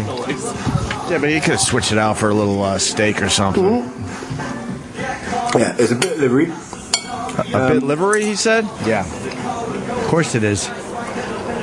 But nice. Cheers, Frankie. Okay. I find his music choice more offensive than what he's eating. Fucking white guy eating placenta listening to rap. That is, oh my God, that's gross. Awful. We started by talking about bad breath and teeth. Could you imagine a couple days later you're flossing out placenta? That's stuck in between your teeth? Got something in your teeth. Oh, that's a piece of membrane. Oh, that's a vein. We got a guy that did this. One last call. Let's go to David. In Philadelphia. David. Yeah, hey guys. So this guy's preparing it all wrong, actually. So when ours was made, we actually hired, it was the midwife, kind of like that other call was saying. And when you cook it, after it's done, you put it on the ground, and he goes, treat yourself, and you stomp on it. That's what you're supposed to do, and it really adds to the flavor, taste. It's delicious, quite frankly. Okay. What are we supposed to do with that? I earned that, Ken. Yes, I A placenta stomp? Is that what you're saying, sir? Yes, I think he's referring to the unfortunately famous cake stomp video. It is quite popular. That continues to make the rounds. Address it. You got to address it. You hide from it, it gets worse. I'm not hiding from anything. The assholes reposted it to try to get me in trouble. What do you want from me? I don't even think it's people know the full story and know what that whole thing was about. So, that's it. I think your apology originally made it worse. I don't know. That's just me. What apology? You're like, it was a bit. Like, it wasn't a bit. I was kind of mean. You got to be honest about that. It was kind of mean, but it was also a bit, yes. And there was something I felt like I could do at the time with a guy we knew and saw on a regular basis, yes. Did he know about it ahead of time? Did he know about it? No. So it wasn't a bit. It was in your eyes a bit, but not in his. That's the problem. He kind of understood what we were doing. We talked to the guy almost every day on the walkover. He was pretty upset. Dude, you're acting like context doesn't matter. That's like listening to the Homeless Charlie audio and saying, wow, these guys are really racist and horrible because they want to see Condoleezza Rice get raped. When he's like, no, the context of who the guy was does matter. Yeah, we knew him pretty well. The guy, I explained recently, the guy would set up along our route because he knew we were coming, and he knew it was really good if he was, in our way as we did the walkover. Every day he got stuff from us, and it got to a point where I personally felt like I knew the guy, where I could do a outrageous shock jock type of bit, but he would be okay in the end. Yes, that's exactly what I thought. And we saw him many times after that, and he was beyond cool about the whole thing. So would I do it today? I don't think so. We're also talking about something that happened 8 years ago. Right. It's an 8-year-old video, right? Mm-hmm. Yeah, I hear you. I think the biggest thing is 3 years ago, this would have been brought to the forefront on the show right away. It's just weird that you're hiding from it, not addressing. I'm not hiding from it. It's everywhere, but you're not talking about it. Why should I? I've said everything I can about the thing. It's just people trying to start up shit again. That's all. All right. I've explained it. Me, Anthony, and Jimmy did about, I don't even know, 40 minutes on the whole thing. Explain that, the whole bit, and that's online too, but people want to ignore that. We also had audio from the guy. I thought it was the next day, but people were saying it was about a week later. We saw him, and he is beyond cool about everything that went down and was actually really excited to see us again. But people want to blow off that part of the story and just focus on a video that is completely out of context. Yes. Okay. Well, I personally gave the guy a lot of money. Anthony personally gave the guy a lot of money. Jimmy, the same thing. And our listeners every day would come walking with us to do the walkover from K-Rock to XM. And this guy absolutely would set up knowing we were coming, knowing he was going to have a nice morning as far as money, food, and all sorts of stuff the guy got. We talked to a whole bunch of guys that would set up on our route because they knew we were coming with a whole bunch of generous people. It was just part of, what we were doing back then. Remember Mac? There was a guy named Mac we took care of a lot, but, he had the leg. Remember the leg that wasn't. I'm thinking of a different Mac. I'm thinking of the one that went to a mental institution and eventually was smothered by the chief. But there you go, David. Anything else? No, I think that the funny part is you're like, yeah, we just gave him money, and I mean that's like no, it was way more involved in that. See, if you want to continue hating and all that, then that's absolutely what you would say. You made it go away by throwing money at him. No, it was way more involved in that. No, I completely felt at the time that he was, a friend of the show, part of the show, because we talked to him so much that I could do something pretty outrageous and shocking, mostly to make Anthony and Jimmy laugh. Like, holy shit, I can't believe he just did that. And also knowing in my heart that the guy would be completely fine with the whole thing in the end, at the end of the day. Yes, that's exactly what I thought. We're going to have to agree to disagree on this one, but Keep up the good work, guys. I just wish this was brought to the forefront. But it's also stupid. It's something that happened 8 years ago, and I'm getting death threats and hate from people that have absolutely no fucking idea what that whole thing was about. I mean, you're entitled to your opinion. I just think people are also entitled to their opinion off of. That's fine. Yeah. Fine. Don't call it hate. But it's frustrating. What? Don't call it hate. There's people are haters. That's pretty obvious. Stop. You need to get that over your head, man. That's weird. That's just a weird cop out self. No, not really. On your end. Not really, David. If people want to, choose not to yes, Kenny. Kenny's in the studio now. I love Kenny. Hey, Ken. You're an asshole who doesn't know what he's talking about. He's your boss. Don't talk to him that way. No, I'm referring to this caller. Oh, sorry. Kenny, that hurts my feelings. I'm not. No, you're just trying to stir up the shit. Yeah, exactly. You're just inciting nonsense. It's something that happened 8 years ago that we addressed when it did become viral the first time, I think 2 summers ago. We explained it on our show when Anthony was still with us. Let me handle this. This guy, you're ignorant, mister. You should check things out and get your facts before you act.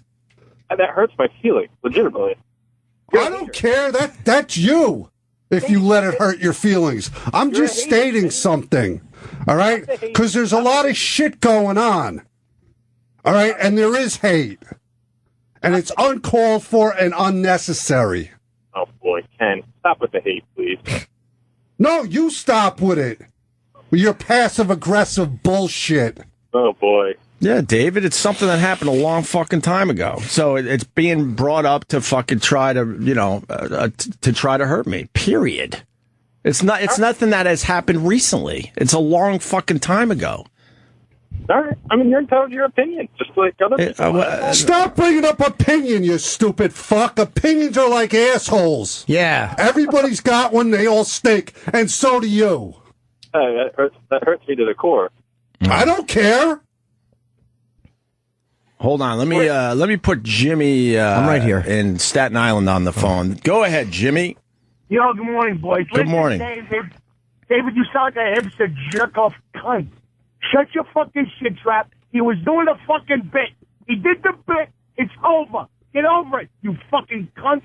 You meat this fucking spermazoa. Listen, by the way, I sold the ring for coke. Punch it out. See, now that's the difference between that jerk off and this caller. This caller, he's intuitive. He gets it. I honestly didn't mean to come off. No, I think you get it as well, but you don't like me, which is fine. So you're gonna try, to find something that you could attack me on. Yeah, go type on the internet how good you did with your phone call. It's something that happened 8 years ago. We addressed it. I have no problem with what I did back in 2007. I've explained myself. I absolutely don't walk around Manhattan purposely jumping on people's food. Although, let's be honest, there's not a lot of cakes on the ground. It's very rare you'd have that opportunity. But I would never just do that. I would obviously really think about it, and I knew at the time that Andrew would be fine with it. Yes, absolutely. All right, I'm sorry to get you guys all upset. Nah, you're just a dick, David. We've been doing this long enough to know when someone's just being a dick. All right. All right. Have a nice day. Thank you. I hope he's happy now. I'm sure he's running to some site right about now. I'm sure you're right. I gotta upload this. I got him good. All right, breakfast time. I already ate. You ate through that whole thing? Yes, I did. I was enjoying my breakfast while Kenny was shouting and making a big fucking uncomfortable ruckus.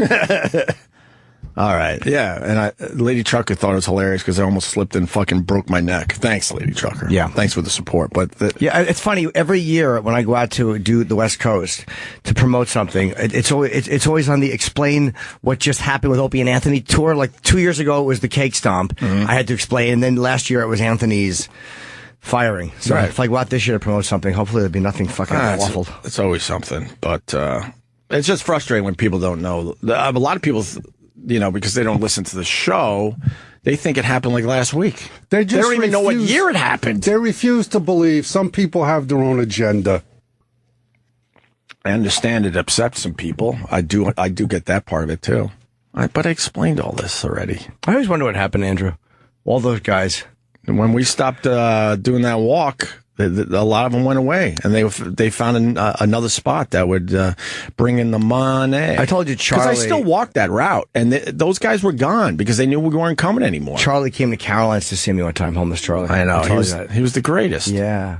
Still homeless, though. He was the greatest homeless Charlie. A bunch of the Late Show writers and myself, we used to stand there and just watch you guys do the walkover. Right. And just watch the crowd and watch you guys. It became such a thing that we had regulars that would come out of their office buildings. And like I said, the homeless knew we were coming. Mm-hmm.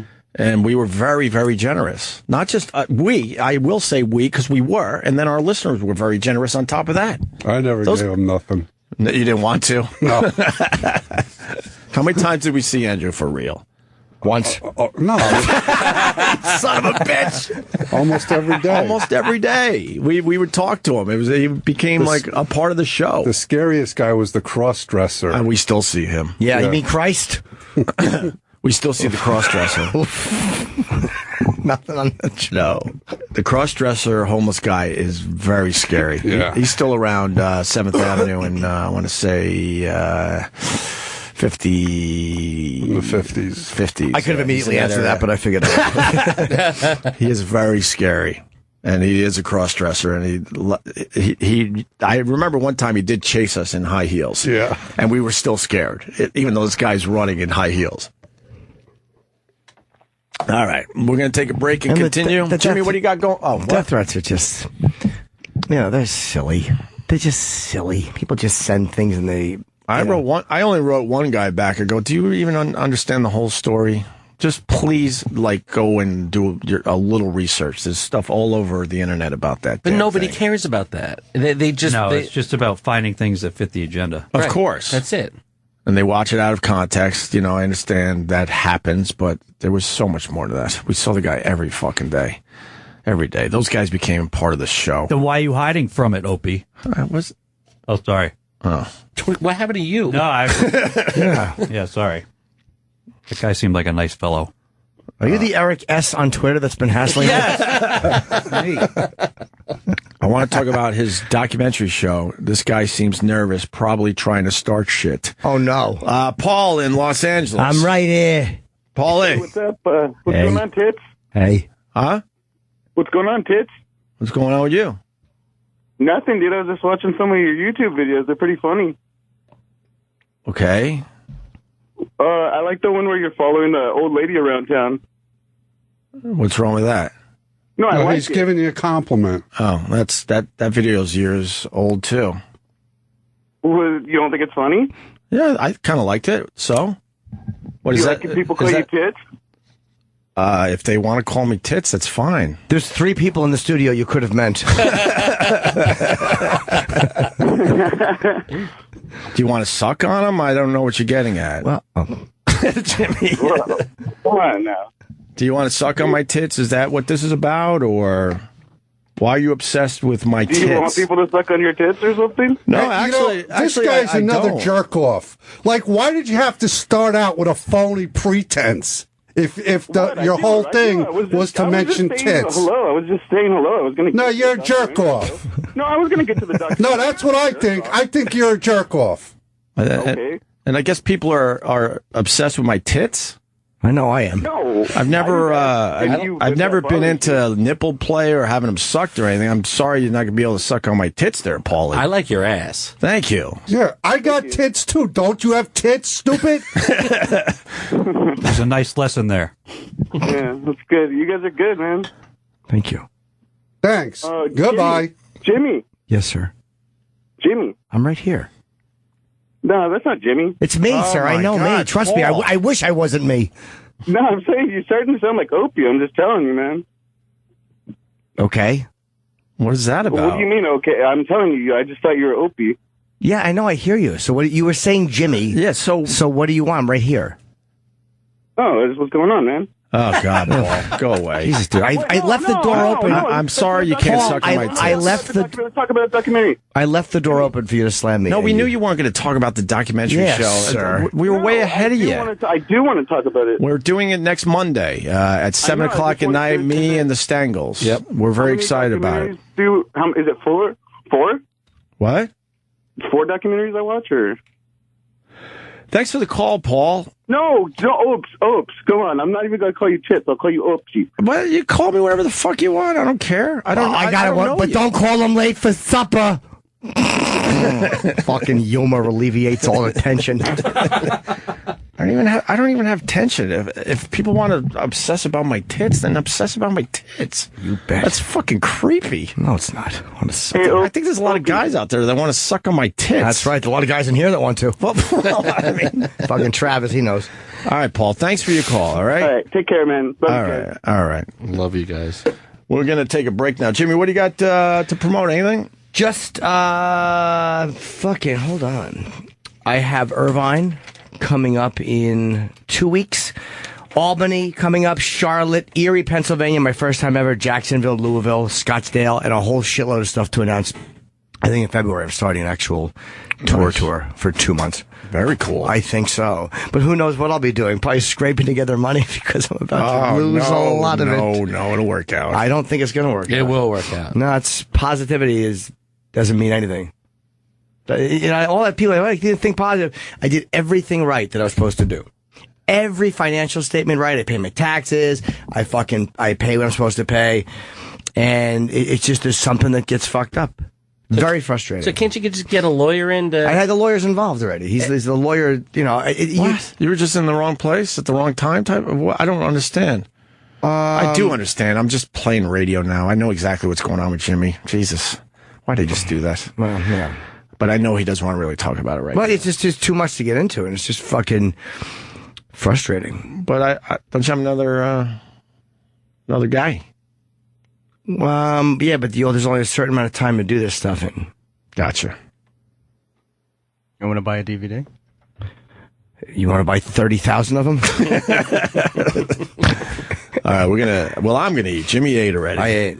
Jimmy got his plugs in. Yes, I did. And we got the cast of The Benders coming in, right? That's the show you did, Jimmy, no? I did the first episode. Lindsay Broad's coming in, Andrew Schultz and Chris DiStefano. Last night was this event for them at the Village Underground. And Bobby Kelly was there because he's in an episode. Kurt Metzger was there. He's in one. And Kurt's scene is very funny. And Steve Sharippa. And it's a funny show. Cool. And they're all good actors. I looking forward to talk to the guys about it and see little Jimmy Norton on the first episode. When does it premiere? I think tomorrow night. I believe tomorrow night, Jim's 10 o'clock. name is in the live read copy. What? As a guest. Yeah, wow. Guest star. Mm-hmm. Wait, I got to read Jim Norton's name in the commercial? Mm-hmm. You want to be in studio for this, Jimmy? Yes, unless I'm pissing. Okay. I could wait for you to come back so you could hear your name. I would like to hear my name. Should I say it a certain way, or no? Just read it. They all know who I am. Can I add some adjectives? Please, yeah. Okay. The dynamic Jim Norton. You want the dynamic? Yes, I do. I could do that. Sure. And it's a word I could say, so that's good too. All right, we will be back as I write dynamic. Stay there. I do enjoy this beat. It's nice. I was busy looking at Troy Kwan's shit picture. I'm trying to see if I got everybody on. Troy Kwan also had one of those black Whoppers yesterday. Did you see his? It's an amazing green. It's a crazy green, I told you. That's an amazing green. It looks like that green screen color, a very bright green. Yeah, it's not like brown with a little green. It's green. It is bright green. Show Jim Norton. Can I answer a question from Twitter? Yeah. Will Jim face the ultimate auditor? No, this is not a tax issue, Joseph. No, my taxes are in fine form. I think he means God. Oh, does he? Yeah. Oh, well, in that case, I will. My life. According to the Old Testament, I'm in deep shit. A man shall not what? Even in a dress? Did you show Jim? Look at that. I feel fat in this shirt. Oh. You look lovely. Oh, wow, that's Joker green. Yeah. Yes. That's Joker green. That's very impressive. They should make crayons out of that or something. That's a very nice green. It really is. Yeah, that's what it was. That's what I had. You know, some Williamsburg artist will paint a ceiling with it. You know, it's the recycled shit of the Whopper. I forgot to mention we had Plaxico Burris in here yesterday. He was great. He was great. He wants to come back, right? Yep. Yeah. I heard he called Roland, said he had a great time. Yeah, he was really nice, man. When he first walked in, he was just sitting, waiting to go on mic. Excuse me, I was a little intimidated. I'm like, oh boy, how's this going to go? Plaxico Burris? No, because he was just sitting there and He was a little quiet. He was very quiet and to himself. Well, even if he had a gun, he's not going to shoot you. What? But bother him swim walking. And then he got on mic and he was great. He had a nice sense of humor, very honest, very open about his time in the NFL, his time in jail, the gun thing. What are you doing? Fucking my stomach's bothering me. I'm fat. You're not fat. Blubber. You're tiny. At least you don't have bosoms. I do. You have bosoms? Not like they used to be, but they're there. Smaller. Why are you covering up? Because I'm shy about my bosoms. Shy about my nipples. Anyway, we're going to put some clips up. We're trying to get the video element going. It's going pretty well. Yeah. Some of these videos do very, very well. People want to see, what went down in the studio. So I think we got a quick clip up there right now about him talking about the brand new, the helmets that the NFL is using. And he's not a fan of the new helmets in the NFL. It's a very quick clip. So we'll tweet that out today. I think I tweeted earlier, if you follow me on Twitter, Opie Radio, and we'll put it on the show accounts and all that shit. So go check that out. I think we'll put another Plaxico Burress video up there very soon. It was very interesting to hear about when he hurt his shoulder and he knew there was something very wrong, and it sounds like they told him to just kind of go back into the game. He knew that there was... He knew it was over. Yeah. He knew that was his final play. Yeah. I'm sure the NFL is happy to hear that kind of thing. Do you understand what I was saying yesterday? When you see these guys walk off the field, I always think to myself, is that it for that guy? Right. He spent his whole life playing football, and now he's got two guys helping him off the field with a horrible knee injury. Is that it? He just had his final play in the NFL. Right. Well, he said the first game of fucking preseason, their careers are over. Right. Because you don't have that big rookie contract. That stinks. Yeah. I blew up. That's why I didn't play in the NFL. I fucking hurt myself. Shoulder injury. It was a shoulder injury? Yep. How bad was it? Bad. But just the whole rotator veins. Veins? Rotator veins? Yep. Rotator veins that you could hurt? Yep. It wasn't a rotator cuff? Or? Nope. I was a little boy playing football. You sure you got that right?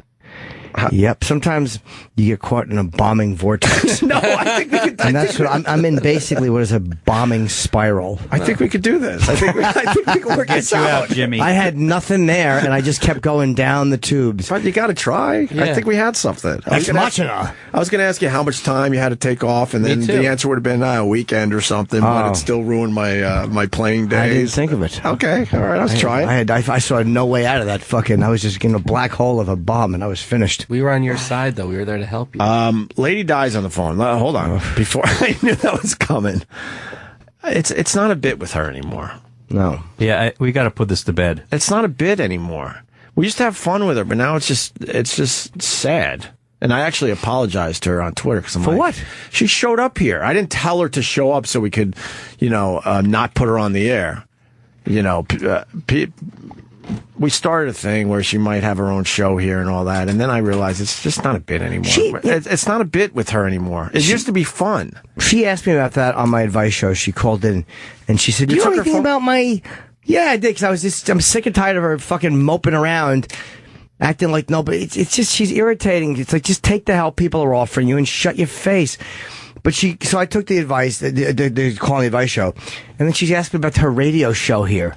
And so I obviously understand somebody's been saying something. I don't know where it came from, but I wasn't going to blow it up and ruin it. So I just told her I was not at liberty to discuss it. Yeah. But I didn't know if that was started by the fans. I was assuming it was. And the fans, to be honest with you. And then I realized, it's over. It's sad. And then I did say, I'm like, we've tried everything with her. We give her money.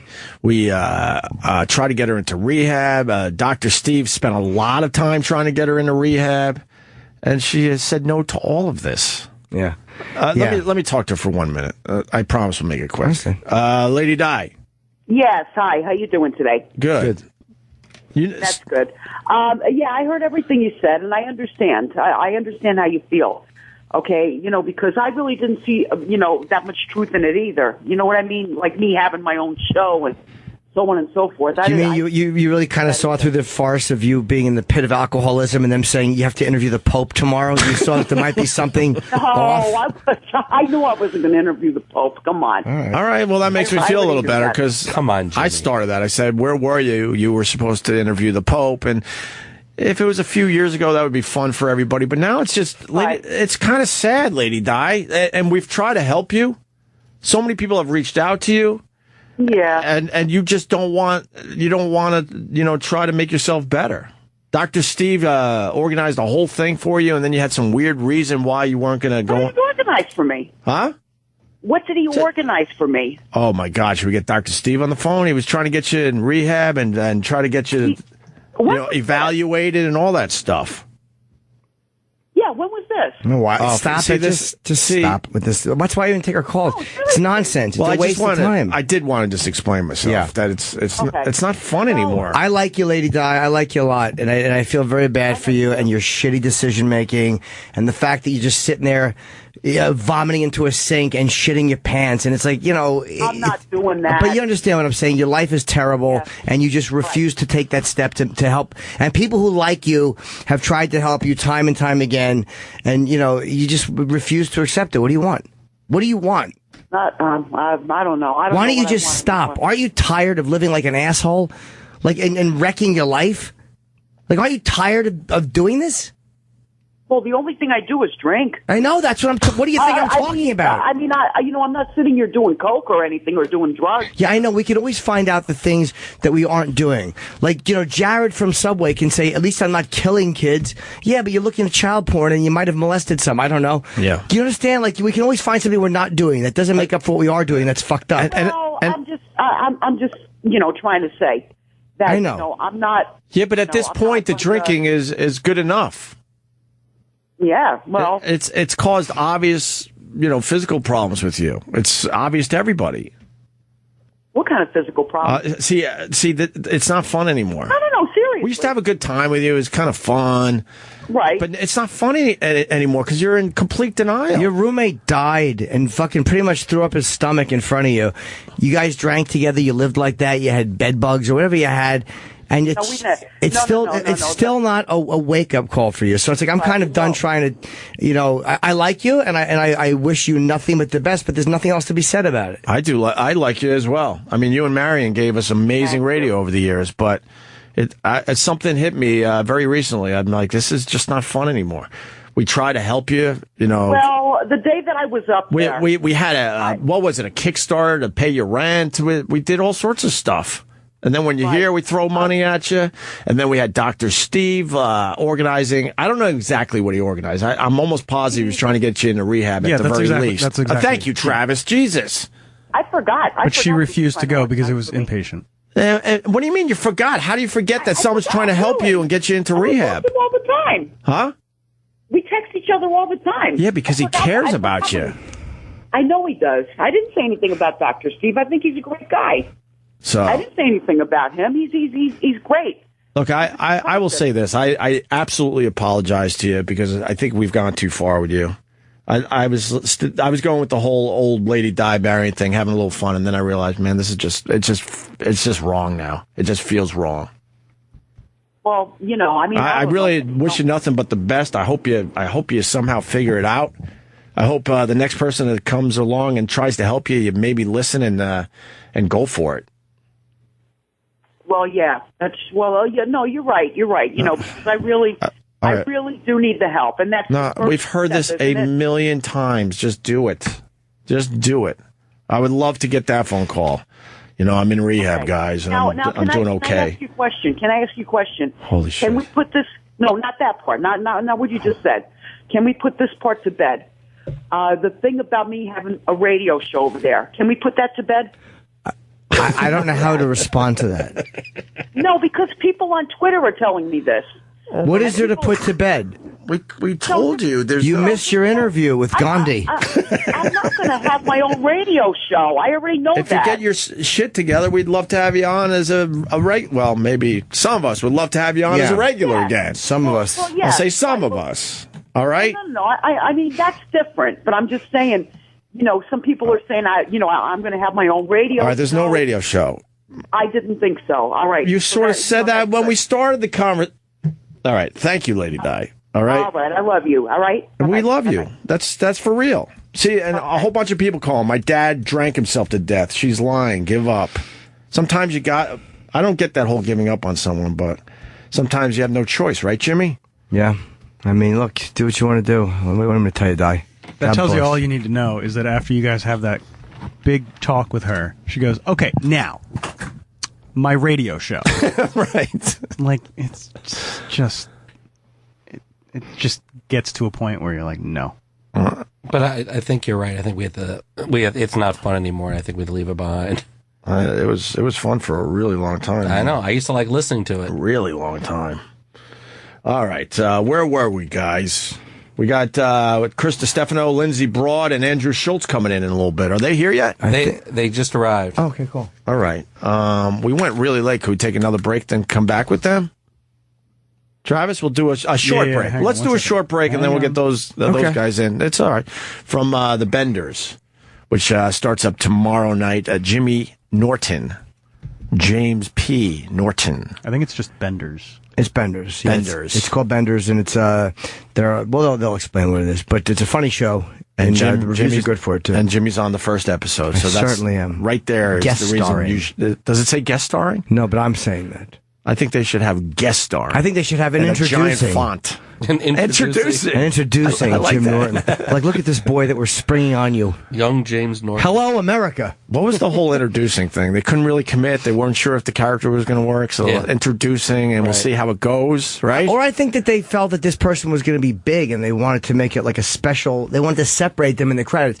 Like sometimes a really famous person is doing a small part, and it will be the final credit. It's a weird thing, and then playing the part of, will be this, I don't know why I'm explaining what a credit is. We've all fucking watched television for 40 years. Fucking boring myself. Quick break. We're going to get the guys from Benders in studio next. Stay there. What a nice surprise on the phone. We got the guys from Benders standing by. They're going to come in a few minutes, but we always take a phone call from our pal Bill Burr. What's up, Bill? Hey, what's going on, guys? Well, Jimmy went to take a leak. I heard you're doing a radio tour, had a few minutes to kill, and decided to call us. The compelling Jim Norton. Well, he wanted to say dynamic, because he's in the first episode of Benders, which I'm looking forward to seeing, because it's about hockey, so... You like... Oh, yeah. Isn't that Dennis Leary and Serpico and those guys are doing that one, right? I believe you might be right. Is Serpico involved and Leary with Benders? I don't know. Leary wasn't there last night, but Jim Serpico was. He is executive producer. It's Jim's show. Yes. That's the dynamic Jim Norton. What's up, buddy? Hi, buddy. I was just peeing real quick, and I'm now back. How are you? Hey. I bet it was compelling. Yes. Why are you doing a radio tour today? What are you promoting? Doing a whole thing going through the Rust Belt. And I had to call Bob and Tom's show like super early, and now I have like an hour and a half gap. And I was just like, why don't I check in on the fellas? I love it. I only want to talk about one thing. I bow to you. Slash and Duff. Are you kidding me? You gotta walk us through that. I saw the video. I was out of my mind.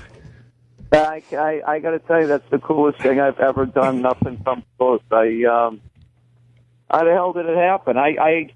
I'm doing this cartoon called F is for Family for Netflix, 6 episodes that comes out in December.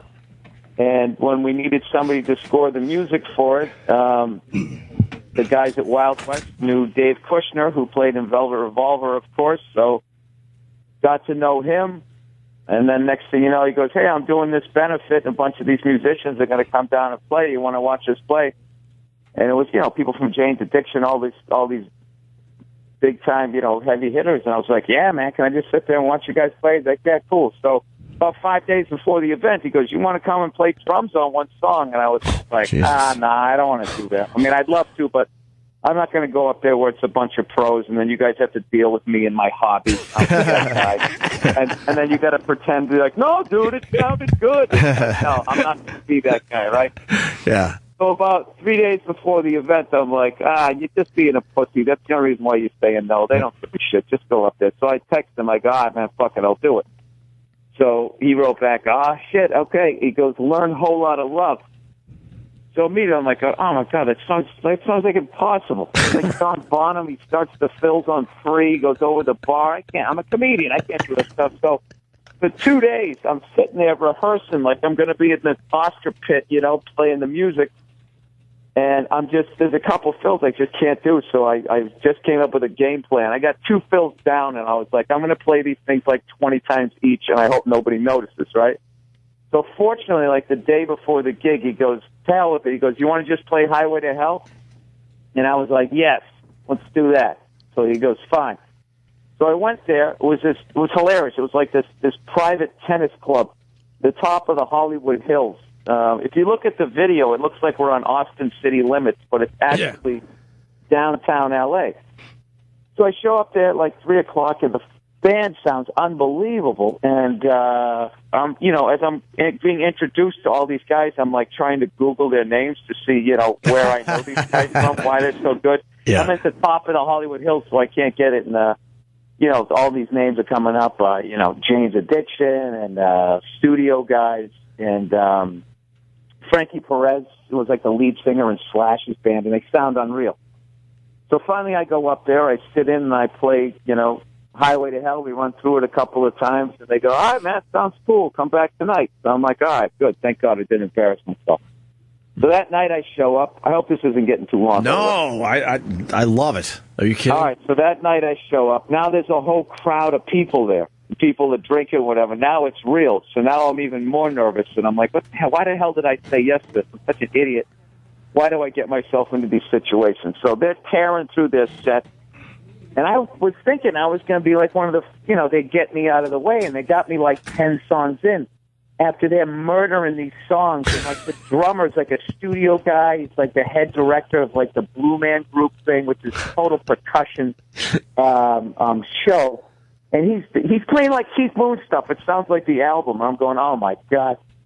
Stompy is so awesome. It's like, when you don't want to follow a great comic, it's like, just get me on stage. I don't want to follow this guy. So finally, they were finishing up like Roadhouse Blues. Oh, God. So I like snuck up onto the bandstand, and as I go to sit down, Kushner's on stage, and so was Frankie, and the rest of the band just walks off. And I'm thinking, like, what the hell's going on? This isn't how we rehearsed it. And I'm in full on panic mode. Right? I don't do this for a living. I just play like a jerk off by myself. Yeah. And he goes, yeah, hey, we got a couple of special guests on this one. He goes, on drums, we got Bill Burr. And, dude, I can't even tell you the pathetic, like, golf clap. Because everybody, parents are freaking out. They're seeing this unbelievable band, and they think, oh, special guest on drums. Like, who is this? Tommy Lee? They think some monster. They go, Bill Burr. Dude, I swear to God, I think, like, one person, like, just clapped a couple times. Was it a smattering? Yeah. No, it was brutal. And then he goes, and I got a couple buddies of mine. I played with in Velvet Revolver. And, dude, it's like they just appeared out of the crowd. He goes, please welcome Duff McKagan and Slash from Guns N' Roses and Velvet Revolver. And, dude, I almost fell off the stool. They just start walking up. These guys are like gods to me, dude. You got to understand, like, I played drums to that Appetite for Destruction and all the Guns N' Roses catalog. I must have played to that album 1,000 times in my parents' basement. I used to play with my two brothers. My brother Phil always stood on the left playing bass. My brother John was always on the right playing guitar. And we used to do a cover of Highway to Hell. And now all of a sudden I'm looking there, and it was Slash and Duff. And like, Duff is already tall. He looked like he was like 9 feet tall. And then there's Slash, and I got to shake it. I had like all of 5 seconds to take it in. And then Slash just goes, ba-da-da, da-da-da, da-da-da, da-da-da, da-da-da, and then the drums come in, and I was just like, I couldn't believe it. So we start playing, and Frankie and Dave keep looking back at me, laughing their ass off at the stunned look on my face. I'm so happy, like the video, you can't see my face because no one gives a shit about me. They're just showing Duff and Slash, and I just kind of put my stupid head down and just like plowed through it. I screwed up a couple times, but the sickest part was in the end was, when the song ends and then, there's that, and I'm going down all the way, like the whole band cuts out. And then in the end, there's like the cymbal wash and the guitar strumming. They had to turn around and look at me for the cue. And I swear to God, my heart almost stopped. I swear to God, dude, I still can't believe it happened. Without a doubt, it is the sickest thing I've ever gotten to do. I was smiling like Julia Roberts, like I swear to God.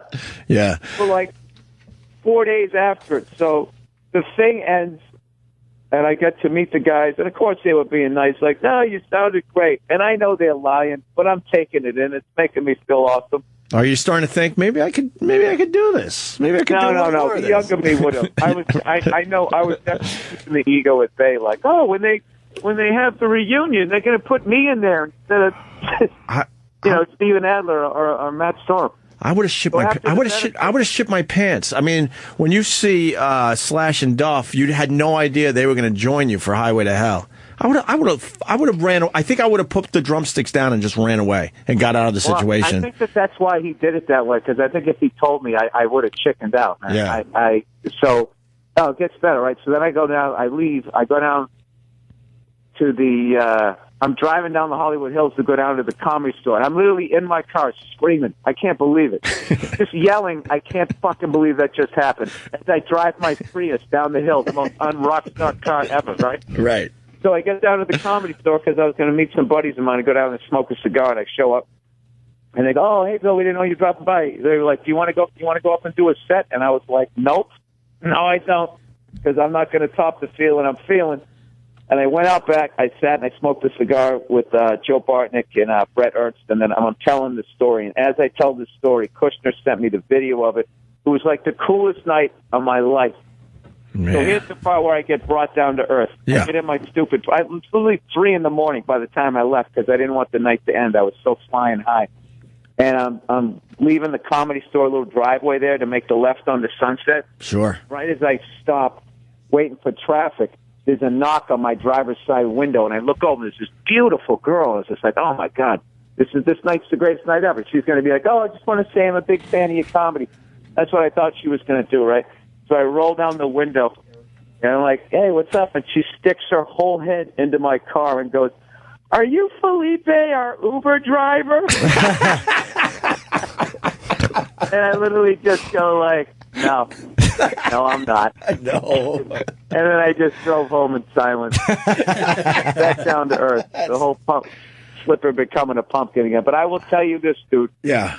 It was, it's the sickest thing I ever got to do. And I've got to work with other great comics. And being a comedian is obviously was the dream. So I was wondering why this felt better. And you know what I think it was? Is because as much as you get to open for a great comic or be on the same bill, you're not like interacting with them. It's like you do your thing and then you get off and then they do their thing. Sure. And the fact that I was playing and I was watching like Slash tapping his foot and stuff, dude. And it's just like, and I'm doing, it just, I can't, look at me, I'm speechless. I can't believe it happened, man. Yeah, I mean, we know you enough to know how. That's just crazy. It's awesome. It is awesome. I mean, I felt like I was there, but I would have ran away. I would have just left the situation. Well, no, I would have too, dude. I totally would have. If I could have, I would have, without a doubt. I would have ran away, but I couldn't. Was there a point? Already introduced me. I didn't know it was going to happen, and almost as good as playing with them was watching like Frankie turning around at one point. He was turning around laughing, but then he was also nodding his head like this fucking thick, right? It was so cool, and they were teasing me afterwards and laughing, going, "You should have seen the look on your on your face." And it's unreal, man. It just was awesome. One last question: did you enjoy yourself anywhere during that song? Like I would imagine at first you're shitting your pants, but then the adrenaline kicks in, and then what? Maybe I totally. You enjoyed it? It was one of those things where it was this weird combination where I was totally enjoying it while trying to block out the magnitude of it at the same time. Yeah.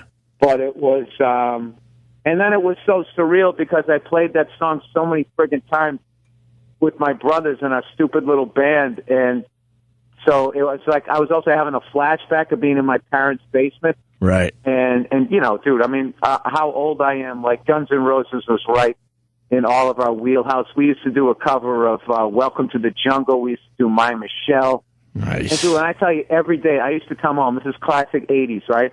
I would come home and I would lift weights, right? Never did squats. It was only upper body. It was the classic with the skinny legs and the big upper body. Right. I would lift weights for that entire album, and when I was done, I would then go over and I would play drums. My parents were so tolerant. My older brother couldn't stand it. He would come home from work, and because Steven Adler's drum parts were so great and so unique to each song, he would come home and he would know what song I was on.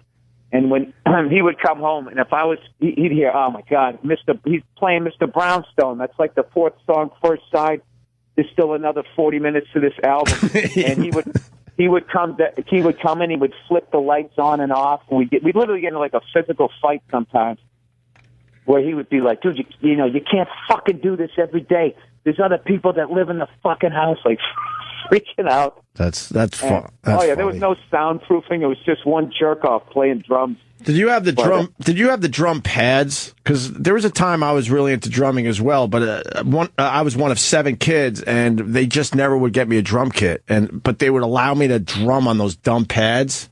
Did you have those? Oh, my older brother, one year, he went out and he bought me these. They were these rubber pads that you stuck on all of them to make the drums really quiet, and they were not cheap. Yeah. And I put them on there, and what happened was, because of the surface and also my lack of technique, when I was hitting the drum, I was taking all the vibration of it, and it was, making my forearms hurt. And, you really actually hurt yourself. Yeah. You didn't know what you're doing. And, this is before, like, YouTube and all of that. So I had never heard of the Moeller method, none of this stuff, all this stuff, like these kids today who are learning how to play are absolute monsters, because they can go on YouTube and they can learn as much as I learned in like 3 years of drum lessons. They can do it in about 2 nights. Yeah, just looking at sitting there, videos. just absorbing it.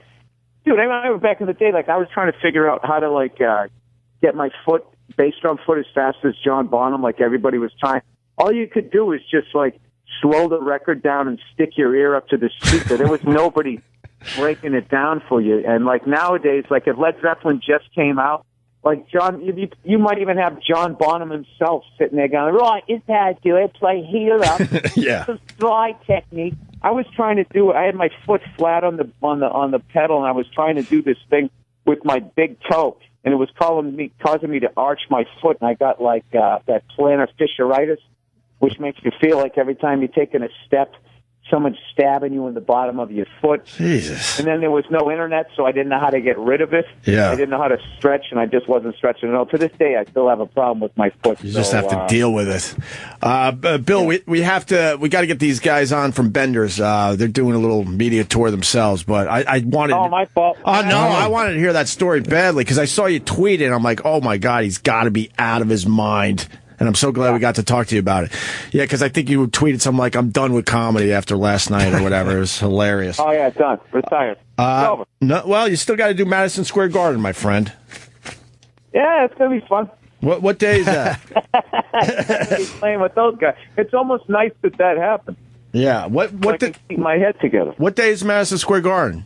It's going to be November 14th. Great. We're all going to be there supporting Bill Burr at Madison Square Garden. That's fucking huge. No, as always, I wouldn't have got there without you, Jimmy, and Anthony, man. So I appreciate all these years you guys put me on. Oh, dude, you've given us amazing radio. So likewise, you've really. All right. Well, I'm checking out Benders, man, because as bad as they're going to pretend to skate, that's how I really skate. So I'm going to totally be able to relate to it. All right, brother. Thanks, Bill. See you, buddy. Jimmy, I'll see you guys. Yes, Bill. Bill Burr, everyone. The great Bill Burr playing Madison Square Garden. Could you imagine playing with Ozzy? It's an amazing thing that he did. It's amazing. Would you be out of your mind? I wouldn't be able to. I mean, I can't comprehend the ability to play music. So, but let's just say you could play. Yeah, of course. It'd be crazy. Would you go through it? Yeah, I would. But even 2 guys from Guns N' Roses, I'd be blown away playing with. I mean, fucking Slash and Duff. I mean, I was feeling his anxiety as he was telling the story. Yeah. Imagine you think you know what's going down, and then all of a sudden through the crowd comes Slash and Duff to make it even more over the top and ridiculous. All right, let's get Chris DiStefano in here and Lindsey Broad and Andrew Schultz from Benders. Yeah, Bill's doing a radio tour, and he just called in. Yeah, it's nice. He's good that way. What's up, Chris? What's going on, brother? Hi, guys. KC in the house. Bo Jackson, baby. That is a Bo Jackson jersey. Did you see the 30 for 30 with Bo Jackson? It's unbelievable. It's great, isn't it? And now he's into just making arrows and shooting his bow and arrow at things. Yeah. He's the best. That guy had what? 3 amazing years, 4. What was it? It was short lived. What did he have? Well, I think it was about 4 or 5 years where he was the best athlete ever. And then just a freak injury fucked him up. But he was because what they said in the documentary, he was so like muscular that his hip just blew out because of the pure strength of it. It's like it couldn't physics. He was defying physics. Yeah. I thought it was. Oh, you're right. I'm good. I thought it was a horse collar. I thought he got the horse collar tackle. Well, but then his hips just started to give out. Like the joints in his hips just started to wear away because of after the injury. It was that one play where he stepped wrong and it just looked awkward, and they thought he'll be all right. But I think he broke the hip. The hip ball or something. You have to understand, like the hip joint, whatever it's called, a hip joint, I guess. Yeah. It's so. That's my favorite place to hang out. Hip joint. It's so fused in. Like the shoulder has got a lot of range of motion, but the hip joint is so locked in that if you blow out a hip, it's either you got into like a car accident or you're fucking Bo Jackson and you just ripped it out. And then he did come back after that. I forget you're a doctor. Yeah, not a doctor. Last time he was in, he rubbed my elbow because I have tinnitus, and he was helping my tinnitus, tennis elbow. Did it help a little? I think I have a tear. I just want to touch you. Those 30 for 30s they're addicting. The Escobar versus Escobar. Great. Amazing. Loved it. Yeah, they're all good. Yeah, that's really not much of a battle though. Escobar versus Escobar. One guy fucking kicked the ball into the wrong goal and got shot. One guy was worth $6 billion. A fucking pretty unfair fight. Yeah, they were connected, though. The other Escobar wasn't happy that he had to go and, play in some of those matches for Escobar. No. Well, they were saying that the other Escobar who got killed would have never got killed if the Pablo Escobar was still alive, because I think Pablo Escobar soccer, man. Was dead already, and if he was still alive, they wouldn't have never killed the other Escobar. Yeah. But that's what happens. Yep. That has nothing to do with benders. Nothing to do with benders. The event was fun last night. Yeah, it was cool. Yeah. Did Steve Schreiber go on stage, or did he just hang out? No, he didn't. No, he just received guests from the table in the front. He did, right? Yeah. What was the event? Just kind of a premiere thing? Yeah, it was a stand-up. Off the ground? Yeah, they did a stand-up show at the Village Underground, and myself, Andrew, Jim, Godfrey, Bobby Kelly, and Kurt. Wow. And Kurt Metzger. Yeah, we all. It's a hell of a room right there. Yeah, it was fun. Wow. It was fun. So, Andrew opened up ripping the network, so that was fun when the network was I was watching that. I was like, it was really a funny decision to make, just attacking IFC. Well, I didn't know that the ad people were there. I thought it was just going to be some execs, and then afterward they're introducing me to all these ad people. They're like trying to sell ads, and I'm just talking about how horrible the channel. What were you saying about IFC? I just said, like, I just didn't know what channel it was, and I had one joke I thought was pretty good that I didn't end up saying because they owed really quick. But I said, I was like, what channel is it? They're like 81. I was like, oh, who negotiated that? The Navajo? Shame you left that one on the ground. So I thought I mean, probably would have received the exact same welcoming it did in this room. But the opening line was something very funny about where the fuck they are, and it was a couple of really good like roast jokes about IFC, and it was like they were all sitting up front. And I was very happy. Yeah. Watching that because I knew that was making them very uncomfortable. Oh, God, they owed at the Malaysian flight. Oh, that was the line. Yeah. I said IFC is harder to find than that Malaysian flight or something like that. And they went, oh no. Jim and Tom both audibly went, oh, but I thought it was them going, stop. Yeah. They just went, oh. So yeah, when you're the show creator, you never want the star of the show just attacking the network at the premiere right away. Listen, they made the decision to put Andrew up on stage first. It probably wasn't the smartest. They should have rethought that. Lindsay's in studio as well. Lindsay Hi. Broad, what's up? What's up? I'm looking forward to seeing Benders, that's for sure. And the dynamic Jim Norton is in the first episode. Yes, I'm very happy. Kills it. He kills it. It. Yeah, I was pretty happy with it. So then bring him back. I mean, that's the plan. We already got stuff in the works. Yeah. I said that. I was like, because his character is so funny in the show. He plays a guy who's on our team. Wait, I'm now interviewing Jim Norton, the dynamic Jim Norton. Yes, you are. Could you tell us about your part in Benders? Well, I think I don't know what they want to reveal, so I'll allow Chris to. I'll reveal it. Oh yeah, you want to go ahead? Yeah, this way you get in trouble. Chris, you already ripped the network. No, I didn't. Does Jim Norton play a hockey player? Yeah, he's a hockey player. He's on our team. Does he get to skate in his episode? No, I do not skate. He doesn't skate. I have skates on though. Walks and skates. I do basically, walks and skates. He's on our team. Was he supposed to skate, and then they realized he can't skate, so they had to rewrite his part? None of us can skate. None of us can skate. Actually, benders is like a term that means like shitty skaters. Yeah. I know. I can't get the seat down. But I thought I thought you guys would skate just a little bit. We do, but it's not good. It's pretty much just shots of them falling down. Yeah. We're horrible. That's awesome. But Jim plays a guy who's on our team and he's dying of cancer. He plays my on our cousin. squad. Yeah. So that's hilarious. You don't have to do any makeup. Yeah. No, they put me in cancer makeup. That's my Match.com profile. That was what I used, was photos from that fucking when I was in my cancer. They had darkened my fingernails and I looked repulsive. And my Match.com profile photo is me with cancer makeup on. I've never seen a Match.com photo. Let's get a healthy comedian who looks like he's dying of cancer. Jim Norton is perfect. Yeah. They said they kind of wanted to be skinny and believably sick. They didn't even make me read for it. You're hired. Fucking ugly zilch. As soon as they saw you. Yeah. No, but his character is hilarious. I feel like there's a little Chipperson in there. A little bit, yes. A little bit of Chippy was in there. Now, explain the show for the people that don't know. It's about a shitty hockey players in a shitty hockey league. Yep. Like a beer league? Beer league, Yep. Yeah.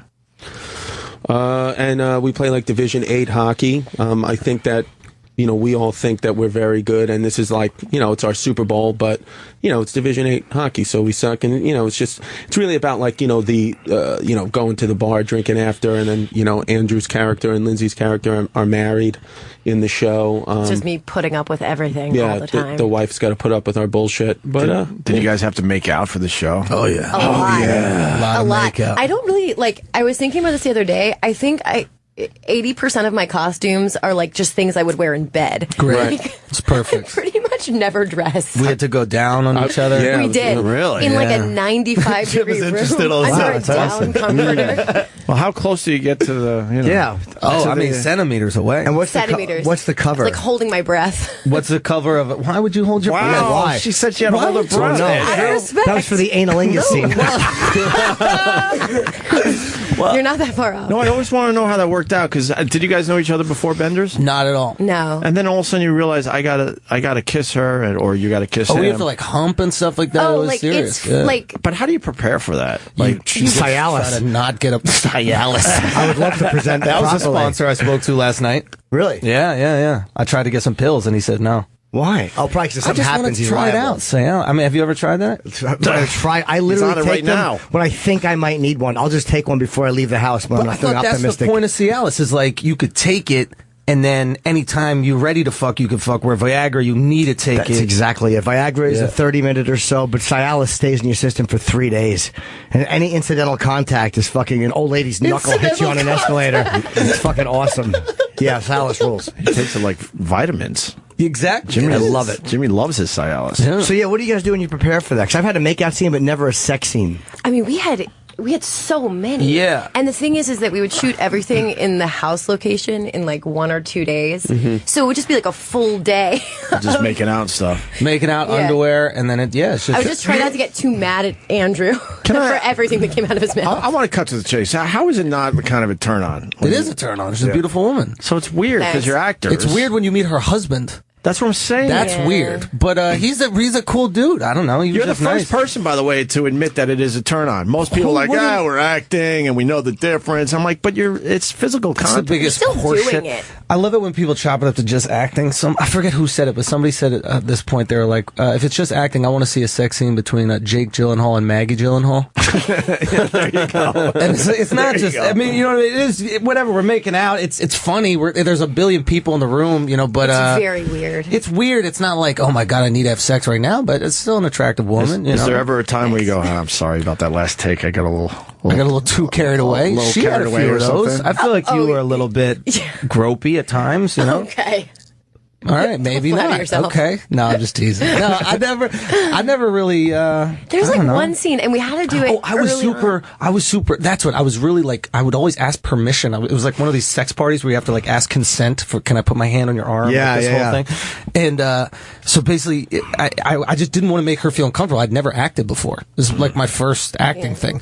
So everything was like, it's okay if I put my hands on your shoulders. Is it okay? Like that was my big thing is don't. That was initially, and by the end, we were just pretty much always shooting stuff in bed. Yeah, it's just like, all right, let's go, hop on. Yeah. Like, yeah. Yeah, it is an awkward thing because you don't want to seem like you're being disrespectful, right, or an asshole. But it's like you do have to look like you're attracted to each other and turn on. It's got to look like it's real. At the end of the day, whatever you're doing, you're still doing it. I'm just like, my husband is very tolerant. What does he do? And he gets it. He's an editor. Oh, okay, so he's around the business. He edited the show. It's just him looking at me making out.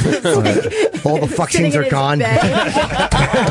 Apparently, they're all still in there. They're very graphic. He's studying your crotch in that editing room. Did you get a rod at all? Did you get a rod at all? Did I get hard? Yeah. Did I ever? Did you? I got maybe like medium, but you not. got really well. One of the first things one of the very first things we shot was like a scene where I'm just like rubbing my ass. Oh, that I did actually. And I was like I was fairly certain, but you were like standing on your tippy toes, so that like I was basically like rubbing your thighs. Well, yeah, because when you rub my ass, I started to get erect, and it was weird. But you know what? You know what saved you, Andrew, is because Andrew was in a long-term relationship and then broke up with that girl like 2 weeks before the show started filming. Yeah. So I think if you would have still been with that girl and had all that pent-up sex energy, you would have jizzed on Lindsay's back accidentally. Easy. Because you were banging all these girls that you like got that, so you were able to like get it out of the just system. If you were still in a relationship, dude, I promise you, you would have had to get like escorted off set a couple times because of all the because they were really dude. They like some of these scenes. I was like, oh shit, the IFC is fucking letting this happen. They're letting it rip. It was like she's doing the scene is her basic. I'm supposed to choke her out, but starts rubbing her butt against me, and it was like I don't know. This is the pilot, by the way. This is the pilot. Really? I mean, it was weird, but that was a weird time for me. I weirdly come on, I say 2 lines, then I rub my ass. Isn't it like almost insulting if he doesn't get hard though? Like, isn't it weird if he doesn't? Like, as a woman, like, I'm not turning him on. It's more like I feel proud of him, like as his friend, if he doesn't. I feel like he's exercising like self-control. No, I don't know. Bullshit. It's so I think it's easy to say that when you know I did. It's easy in retrospect. If you weren't married, do you think sparks would have flew between you two? We would have killed each other. You think so? Oh yeah, because you always she yelled at me at a restaurant I took her to. How rude is that? But a restaurant that I go to regularly. Mean to me. How was that being mean? Wait, this wasn't part of the show? No, I just took her to a restaurant after a long day, and then a restaurant that I go to frequently, where I know the waitress and stuff, and she started yelling at me. You were being really mean to me. What did I say? Let's not get into it. I said you make 30% less than me, but that's normal. You said that? No, I didn't say that. No. I mean, the thing about it is, I feel like because I was married, you allowed yourself to like really just be your true self. Yeah, you're like a guy. Yeah. He basically just like treated me like a guy, and then we just had to make out constantly. Is that wrong though? If you have somebody that you're friendly with and it's a girl, you know that she's not available, you don't have anything like that, but you like her personality. It's like you're like a guy. It made it less weird. When that dynamic is I want to know missing, about the argument though, Chris. Their argument? Yeah. I don't know what it was about, but Andrew. Do you remember when it was about, Lindsay? I don't remember what it was about. I just remember you yelled at me, and I had to like talk to the waitresses and be like, "I'm sorry, I don't know her." Yeah, maybe we can work this out. Maybe you still need to work this out. Maybe we do. No, it might mess up to season 2. Yeah, Chris. I think we should say. Wow, I want to know what the argument was about. Basically, like anything. Oh, she's gonna say it. She's gonna tell. She's gonna say it. Go ahead, Come on, Lindsay. Like anything that you're like personally invested in, if you tell him about it, he will play attorney for the defense for like whatever it is that you're fired up about. I don't even know what that means. Devil's advocate. Oh, devil's advocate, right? Oh yeah. Yeah, you need to break it down to Keanu Reeves movies for me. He's like a very contrarian personality. Oh, okay. Yeah, maybe. So you were really into something, and I was disagreeing. I was like very passionate about something, and you were just arguing with me about it to argue with me about it. And you raised your voice. I think you made me cry. Did I make you cry? Oh my god, that's wrong. That's stupid. That's uncomfortable. You're infuriating. You giving me boners all day. I'm just making you cry at night. That's just rude. That's perfect. It's like pretty much my marriage. No, they really took this being married thing. Yeah. Dude, I really did. I told my husband, I was like, I just treat him like you when I'm at work. I think you got confused, like you were really married or something. Dude, it was a very vulnerable time. It was a vulnerable time. I had a lot of coaching from Chris. I've been in a 4-year relationship with this girl, and then I was single, and luckily, I had Chris there who had just, I guess, stepped out of this stage. I was Andrew a year ago. I was single, and I was, I knew how to get girls on Instagram, and I became I became aficionado. Yeah, shocking. Yeah, what this guy. I'm very good at that. But not anymore. Now he's a kid and he's a sweetheart and this is Chris. But nobody is better at the Instagram or like Twitter, like get girls. He had like a system of what was the system where you would find if you flyer in? The system was I had a group of guys, friends, and I would say certain girls who I would direct message me if they got a certain number. That's like if you were a 5. If you were a 5 out of 5, that means I could pay 5 out of 5 means all 5 friends. All 5 of my friends gave the thumbs up, so I could pay for a $500 plane ticket to fly this girl from Los Angeles. If you were 1, you would ask 5 of your friends. Yeah, because it was I'm spending money to fly these girls in. A 4 was like a train ticket. A 3 was a bus ticket. A 2 was they walk, and a 1 was they have to live in your building. Or you can't, you can't because they're so horrid. I'll jerk off on you when you're pulling clothes out of the dryer. Yeah, it's like so that's what it was. So I told Andrew about that, and I was kind of coaching because listen, especially when you're newly single and you got shit going on TV. I mean, dude, the world that we live in. I mean, especially if the world that we live in, dude, Tinder, fuck Tinder. I mean, it's got nothing to do when like Andrew, like on social media, it's Instagram, Twitter. I mean, 10, 15 girls a day coming at you saying, I want to do this. I had to filter it out. And this kid's a fucking lunatic. Sometimes he goes raw dog. So it's you got to just be careful. Attaboy. Hey. Yeah. Always. Hey. You gotta be careful. Exactly. Show her who's boss. Crazy. Andrew is crazy. But I think all that helped his performance in staying in the role with Lindsay because as soon as you broke up with the girl, I said, you're going to be able to do the part with Lindsay very well because if you had that pent up fucking relationship sexual energy, it would have been bad. Or the stress, I feel like I would have carried the whole she's gonna see the scene and she's gonna bitch about the whole scene. You know what's weird? I would go home every day. Like my husband's name is Sean. I would just tell him exactly. I was so upfront about everything. But Sean's cool. Like Sean's on a different level of cool. Sean hates us. Very cool. Andrew, Sean hates us. Yeah, he also wants to kill us. All you did was sniff his wife's vagina. And I was like your funny friend in the background. Like, let me see what does it smell like? And talk about it. He fucking hates us. Hold on, you guys, I was not on, so you guys went on Bobby Kelly's podcast. And so I'm wandering around the state the other day. I'm like, you know what? I'm gonna listen to the guys on this podcast I wasn't invited to. Right. And so I get partway through. I'm like, oh, no one's mentioned me. I guess that's good. Yeah. And then all of a sudden, Bobby asks Andrew about it, and Andrew goes, yeah, I smelled her pussy. And then you guys changed the subject. I didn't smell the pussy. I was supposed to be going down on you, and I had to breathe. So I chose to breathe out of my nose. So it's not like I wanted to specifically smell it. But I was you like, said at it smelled least say good. that it smelled Smelled good. good. It did smell good. Well, thank you for clarifying. I think even if you're acting, you got to smell. I think you're going to smell even. That's how you get into it. As long as you don't follow it up with from across the room. Well, one of the scene that I had to do a scene with one of with Meredith is one of the actresses in the show. My character plays I'm like a likable douchebag. I live in my mother's basement, but I try to bang girls every episode. So one of the girls, we were acting and she put her hand.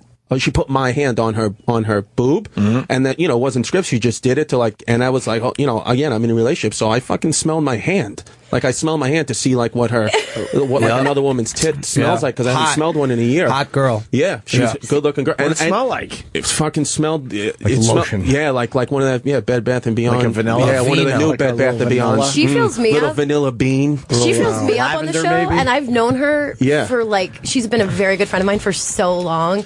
And there's now record of her and just feeling my tits on the show. I remember that scene. Yeah, I know. What about with the a lot of guys old who have lady? noticed for a long Oh yeah, when the old lady touched her dick when she was supposed to jerk you off. How about this? There's a scene in the show where our characters, we all get jerked off. Yeah. The show's just fucking, really. Yeah, there's no hockey at all. But there's this one scene where this older woman, she's 65 years old, okay?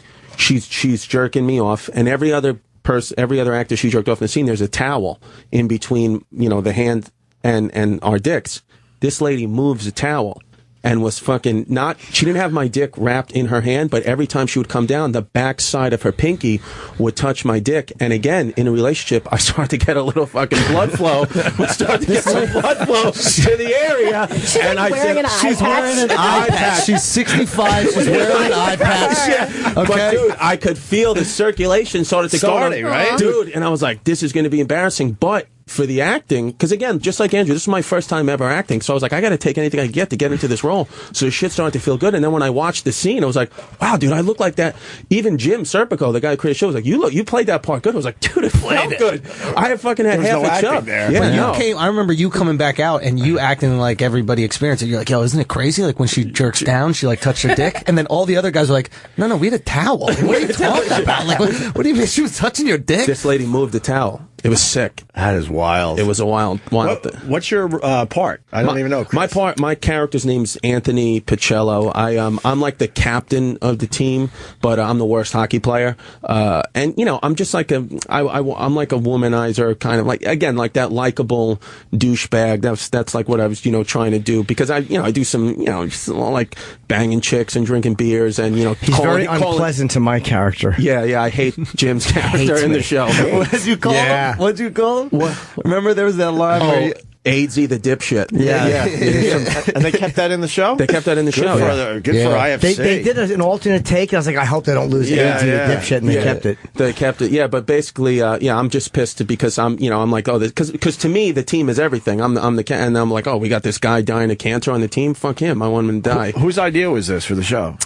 Jim and Tom. Jim and Tom Saletti of Apostle. I'm going to be watching this damn thing. Yeah, it's funny. I got the first 3 episodes. I should have watched them last night. Yeah. We got the scene with Jim Norton. I can't watch it. Oh, dude, you're great. Stop. No, I can't watch myself. The New York Liberties. I had to last. I can't watch it. No, I had to last night though. I had to watch a scene right before I went on stage. They show, which really is the fucking most frightening thing. Is they show a scene, and then you have to go on. They show a scene, and it always bombs. The scenes always bomb in a live audience.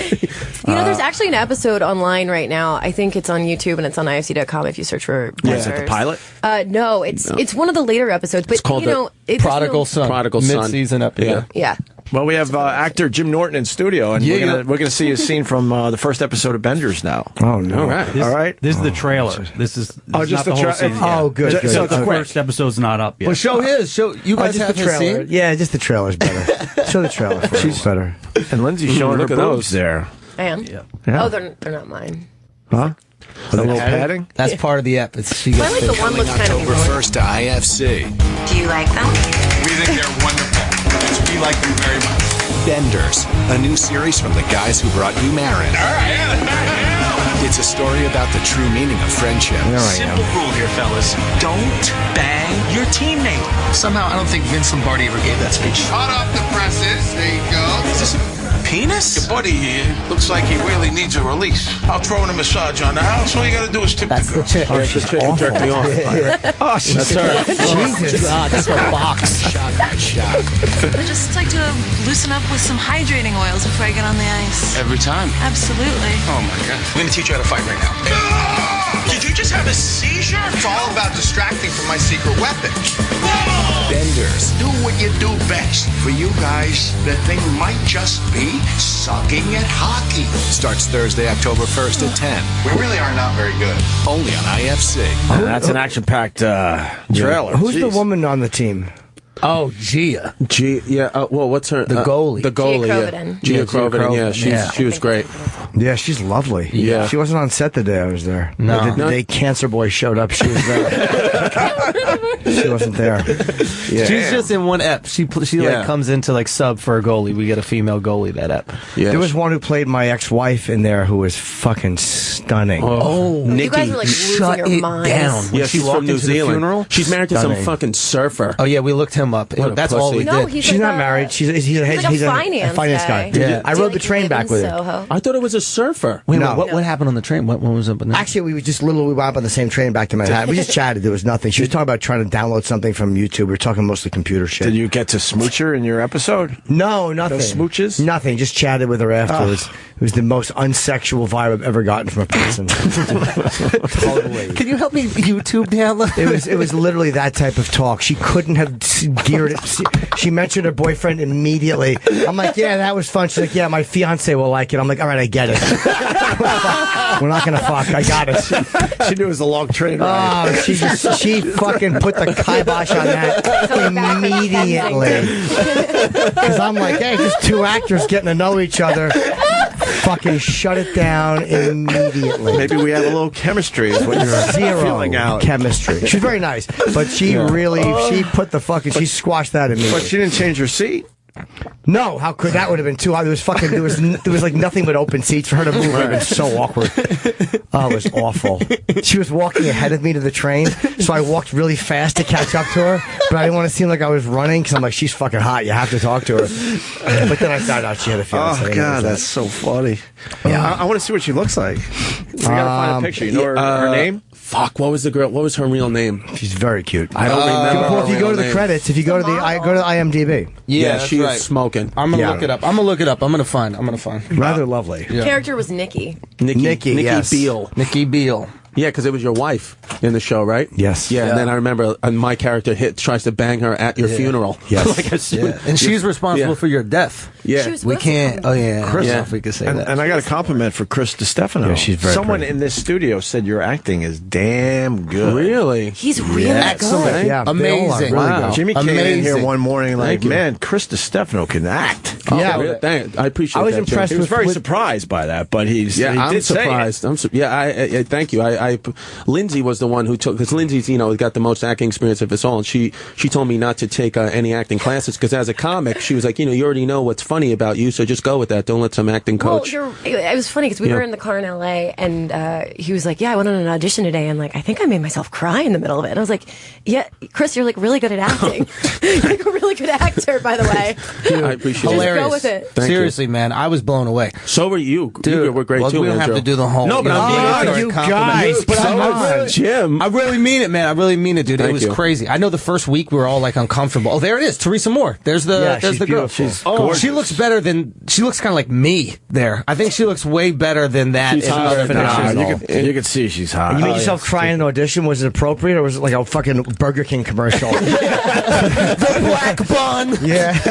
Mixed with green shit. No, yeah, it was. I had to cry in the audition. I was like, oh wow, I did that. Jimmy, you didn't get Gorgeous. to smooch her. I got You didn't no. get to smooch your ex-wife in the show. She was very pleasant, though. We just chatted. But it's funny. It was very funny to me when we just chatted on the train, and she fucking immediately, because she's so used to guys wanting to talk to her, that she has a way of just very pleasantly segueing it in there, so you know that it's just a chat. You should have pulled a Colin Quinn and wrote a little scene for you two. Wait, is that how Colin did it? Oh boy, it's legendary. Yes, he rewrote Crocodile Dundee 2. He had one line in Crocodile Dundee 2, and this asshole rewrote the second half of the movie to make himself like Paul whatever the fuck is Paul Hogan. Paul Hogan. Paul Hogan's friend. He decided he needed to be his buddy and show him around New York, and he rewrote the whole script and actually handed it in. Yeah, there was no way to write a scene with me and It's her. one of my favorite stories ever. We have a scene the together. balls that takes to do. I vow to Colin Quinn to have balls like great. that. But you should have maybe wrote a little scene. It wouldn't have worked. and It's suggested unbelievable. It to would the not have director. worked. Yeah, because she makes an appearance, and they're like, "Oh my god, that's his ex-wife." It wouldn't. She have could have fit. kissed your dead corpse. Yeah, that would have been appropriate. That would have been. I would have been happy to role play that. No, you know what you could. You know what we could do if we get a season 2. We could do a flashback thing where, like, when you two were married and you're like frolicking in the park and you're making out with her, touching her tits. And I all like that. Yeah. But And then you could Jim do wrote our in whole this thing. part where he just wants to kneel and smell her feet while he whacks off. That doesn't fit the script. Nah, but trust me, guys, it'll work. It's very It'll funny. play good for the It'll fans. If play. it was ever going to work on a show, this would be the show. Absolutely. Yeah, she was really solid, and they all had boyfriends. All the girls. She had one, and there was a very cute girl who played a bartender in the place. Yeah. But, Bianca. she's awesome. Yeah, you had a funny interaction with her. Yeah, it was. That ends the episode as well. Yeah, we just improv something. Yeah. You're in the whole episode, right? I Jim? am. Yeah, I think so. Oh, very cool. Tomorrow night on IFC. What time is the show on? 10 p.m. 10 p.m. Yeah. This one looks like it's going to be all right, Chris. Yeah, man. Hopefully. Andrew, Lindsay. And the reviews are good. I read a review on it. I should review it. This is crazy. We had one bad review where the review was saying that the stories were too far-fetched, they weren't real. And the crazy thing is all these stories are actually real stories from Jim and Tom's It's all like very life. weirdly specific, and then you find out that So it was just funny that was the thing that they knocked, and that's actually the thing. Well, what's that's one of real the about stories show. that you guys are tackling from those guys? Oh man, I mean, I'm trying to think like peeing on the wall. Peeing on the wall was Tom. I guess I pee on the wall. I mean, alopecia, where this guy's my eyebrow falls out. That happened to a friend of theirs. I mean, there's even this chick named Rhonda who's got a fat ass. That's Tom's wife's friend, and I saw her ass last night. And it was fat ass. It was fat. Yeah, it was. How good. old is she? She's I would give her a good late 40, like a 43. But a hot, but like still looking good, or just like a fat ass? like a principal, but like kind of hot too. I love that late 40s is 43 for him. I mean 45 is 50, so 43 is a nice late 40s. 43. Late 40s. I'm not good with numbers, Yes, guys.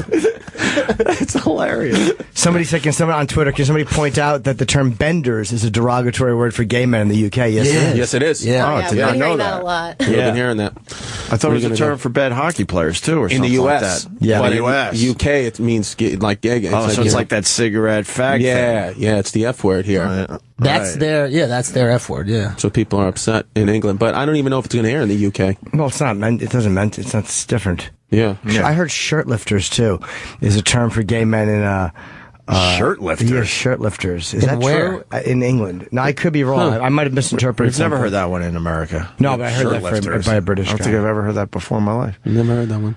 Right on. So what else is going on? No, I mean fucking nothing. The whole season's done, right?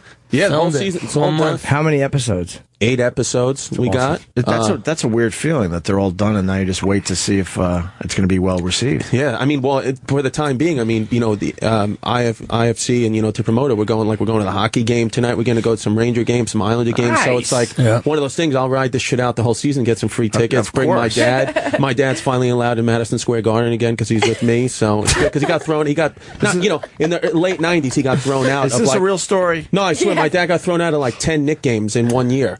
In 97 or 98. Please tell me the word he was yelling. He was calling people on the other team, as they may say in the UK, benders. He was calling them a bunch of benders, and he got thrown out. But wait, 97, that was the year they went pretty far, right? The Knicks? Well, was it 97, 98? I think it was 2000 when they went that short. When was the shortened season when they went as the 8 seed to the finals? But he got thrown out, and but it was before 9/11, so it was like you could get thrown out, but they don't have any information that so you could come back in. Yeah, but what was the actual thing he said that they said, look, you got to go? I think what happened was he was calling people the F word, and then he was calling. I think it got a little racial.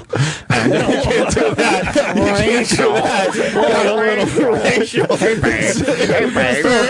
Racial. So, and I was 12 years old, and I'm like, oh, this isn't good. Yeah. And so, maybe I'll bring my dad tonight to the game. I honestly don't think my dad's been in the Garden in 15 plus years. I got to meet your dad. I want to meet your dad. I'd love him to come in with him one morning if we can get through fucking dialysis. But he does dialysis in the morning. We can hook that up in here. Exactly. Bring the machine in. We'll fucking plug it in. My dad was hitting on his dialysis nurse last week. I was like, that's how how do you think you have a chance to bang your dialysis nurse? Hey, man. But it's hard for a patient to fuck a nurse. Yeah. You seem vulnerable and you're weak when you're doing medications. It's hard for a nurse to get turned on by that, I'm sure. But yeah, so bring him in with his dialysis. We'll do that. Finally get to the bottom of that Dan Aykroyd story. Remember a couple of months ago I came in and my dad's got a fucking trigger. Something hits a trigger when my dad. We were in here with Ernie Hudson. Ernie Hudson. We're in here with Ernie Hudson. Ghostbusters. Yeah, for Ghostbusters. It's kind of cool. And then my I dad. did a pilot with him. Yeah, and then my dad was saying that I remember like my dad throughout my whole childhood would be like, Dan Aykroyd's a pussy, fuck Dan Aykroyd. But I think I told you I thought that it was because when we were in Central Park when I was a child, 5, 6 years old, Dan Aykroyd came by. My dad said on roller skates. I don't know. if that's. I think that just is in my dad's head. He just put this guy in roller skates, and apparently, like, you know, said something to my mom, like nice legs or whatever, you know. And my dad, just from that point, was like, fuck this guy, because they were going through divorce. Yeah, I guess my parents, because I think what happened was my parents got divorced, but for years my dad just kept trying to get back in with my mom. So like any one of my mom's boyfriends was a pussy, and any one of my mom's, you know, anybody that showed any attraction to my mom, my dad was like, fuck that guy, fuck that guy. So I think Aykroyd was one of those guys in Central Park. Oh, no. How old were you when they got divorced? They got divorced when my dad was already moved out of the house when my mom was like 8 or 9 months pregnant with me. So I was like, I came out of my mom's womb. My dad was already out of there. Wow. Yeah, because did your dad ever remarry? My dad remarried, yeah. My stepmom's a beautiful person, but my dad bet our family, my dad was like a bad gambler, and he bet like our family savings like 10 grand on like the fucking Montreal Expos. Like he was a degenerate gambler. And so my mom threw him out. She had to throw him out. You can't, on the fucking Expos, yeah. So, were those was Felipe Alou on that team? Yeah, probably. Fucking one of the Alou brothers, I think? Jorge Fabregas. I don't remember who was. Fabregas, they probably had like maybe an early Randy Johnson, early Pedro Martinez. Fred McGriff, perhaps? Fred McGriff, I think. Tim Raines. All right. Yeah, fucking. John Wetland. Wasn't he an Expo? Yeah, he was an Expo. Yeah, maybe. Eric, Philippe Alou, was he on the Expos ever? I don't know why that name was the popped manager. in my head. Wasn't he the manager? I'm trying to remember. This is 84. Well, Jim Beattie became the ex-Yankee pitcher. Jim Beattie became the GM, I think, of. Just wanted to throw in a really boring fact. Success. What was the bet? Just straight up? No, dude, my dad was that type of guy that he would get, you know, he would be down and just keep betting money, and it would get degenerate. Like my dad knows football, so it's like, okay, you cover the spread with the Giants, you have some info, but when you start betting sick shit like, you know, the Montreal Expos, or like something my dad was betting hot. My dad has no clue. You know, they don't have ice rinks where he grew up in the fucking Bronx, so he doesn't know anything. And he's betting, you know, he was still gambling. He placed a bet recently on the Atlanta Thrashers. I was like, what the fuck are you doing, Dad? Like, you don't even know. You couldn't name one player on that team. And, you know. I'm glad I don't gamble. That's a rough one, man. Gambling is fucking frightening. Yeah. I'll go to the casino, fool around with just nonsense, but that's it. The feeling of a field goal being missed, and that's like 80 grand down the toilet. Yeah. Oh, my God. My pop, that's why I don't know really anything about gambling. Like, I'm a guy, I love sports. Like, sports is like, but as far as like covering the spread or, you know, gambling terms, the VIG, I don't know it, because that was like my dad. My dad was like, I don't care if you fucking get strung out on heroin, just don't gamble, because that was like, he felt like that was his flaw. Gambling makes like, I don't want fun though. Yeah, man. it does. Oof. Now I'm getting into that DraftKings. It's like, holy shit. Yeah, it adds something, because now you care about the teams that you don't give a fuck about. Yeah, but that was it. So. No. Makes me so stressed out. You're stressed by this conversation? People talking about gambling stresses me out. Yeah. It's bad. Your husband doesn't gamble? Sean doesn't gamble?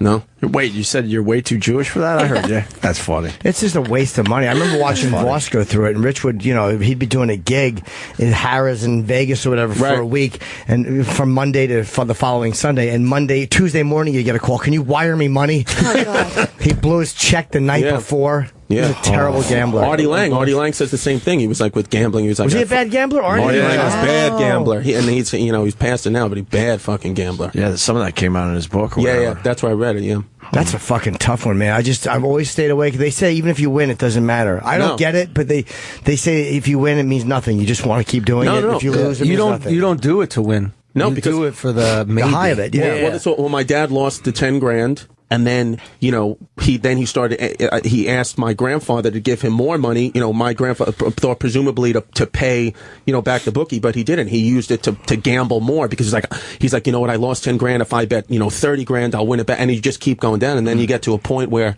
my mom said, you know, bookies were calling, you know, mafia guys were calling the house, like, we know you, we know your son. And then so my mom took me to Lancaster, Pennsylvania with the Amish. And we lived there for 2 months. Where you were molested at Dutch Wonderland. I got somebody stuck a shoe fly pie up my ass, so, yeah, the gambling got there. Yeah, it was fucking bad. So imagine that I almost came out Amish. Do you remember living with the Amish? No, I was a kid, like a baby. Yeah, but yeah, man, it got gambling fucking ruined it up. But my dad's good now. He doesn't gamble now. He just and he gets to go back to Madison Square Garden. That's it. He's coming back tonight. Hopefully, a little racial. Yeah, a little racial.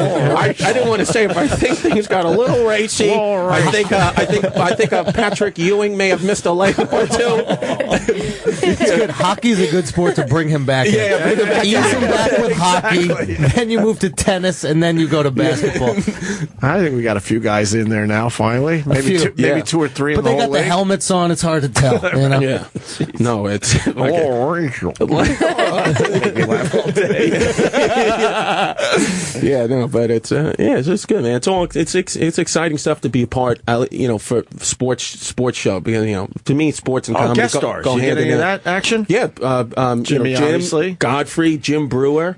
Steve Sharippa, Mark Margolis. Mark Margolis. Mark Margolis is the guy from Breaking Bad. The ding, ding, ding, Who blew ding, up Gus. ding. Yeah. Dude, that guy is great. Wait, which one is he? I know that. I know The that old name. man that had. Oh, was it a yeah, ding, ding, yeah, ding? yeah. Was that him in the trailer? That was him. Yeah, I knew he looked familiar. That's so why. good. Oh, This guy God, yeah. told the craziest. Whenever the camera stopped, he just tells stories about like banging chicks in Hollywood in like the '70s. He's been an actor since he's like 20 years old. So it's just I had a wife, but there was this Turkish girl who just loved to suck dick. She just loved it more than anything in the world. And what was I supposed to do? Not get my dick sucked by this girl? It was just, and then he just go right into the scene, like just a savage. He didn't care. And he's one of those old school dudes who's made a ton of money, millions and millions of dollars over the course of his career. Oh, but I still didn't know lives that he's he like- still lives in the same apartment Well, that he he did did. Tribeca in like the 60s or something. I did a movie with him that never came out in Minnesota a million years ago, and we lived in this weird hotel, and he would just wander around in like socks pulled up to his knees and short shorts, Jeez. and he was the only person there in the middle of the day other than me, so I used to get all the stories. Did he try you?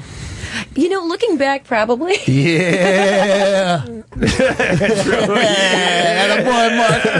Did you have to wear with that cock sock? They say. Did you have to wear that, or did they put you in a G-string, or how did they keep you? They put me in the cock sock. Yeah. I did. I peed. I was like naked, so I had to pee, and I wore this little cock sock in my ass. I had a horrendously hairy ass. They blurred Very, it very hairy because ass. it was so hairy. Really? Okay. Yeah. Very hairy. Yeah. They blurred the hair. They blurred it because it was so. It was just atrocious look. It's just not. It's unsightly. Looks like an ape, but apes have. So they blur hairy asses in Hollywood. Well, maybe they blurred it for some rights. They love showing the male ass these days. That's a big thing. Not So mine. weird, but yours didn't make the cut. I look like a reverse baboon. You know how the baboon has no hair on the ass? Yeah. I'm just hair in the ass, no hair anywhere else on my body. That's cool. You don't have. Do you wax? No, I don't grow facial hair. Very You barely have hairy arms, Dude, like it's you weird. said. That's strange. Ass is covered, man. I got to ask you about our pal Jim Brewer. He killed it. He killed it in Benders. Dude, Jim is funny, man. He's so funny. He's another great storyteller. Holy shit. There's no one better than Brewer telling a story. Like no one is better. Completely Insane, with Jimmy on that. So sweet too. The best storyteller. The SNL stuff, because he can do all the characters. He turned. Yeah. Last time I saw him, it was Huntington. I don't know. He was on stage well over an hour. It was 4 stories. Yeah. Literally 4 stories. Yeah. The whole time. Yeah. Because within those stories are just amazing, hilarious things. Yeah, he builds them. He builds them really well. He's and a great storyteller. Yeah, and he just invests so much in it. Yeah. Brewer too is one of those guys. Like I went into the dressing room just to say, hello to him. I'd never met him before, and say, of course, who he was, and it was a pleasure to work with him. And then he, talked to me for like 45 minutes. One of those guys who makes like the newer comics just feel like, we're almost equal, even though we're not. Like he's a fucking man. What is his line? What's up, rocker or something? What does he say? What's up, Slayer? Hammer. Hammer. What's up, Hammer? Yeah, that shit's great. That's funny. Hey, Hammer. Hey, Hammer. Hey, Hammer. He's What did he play? Hammer.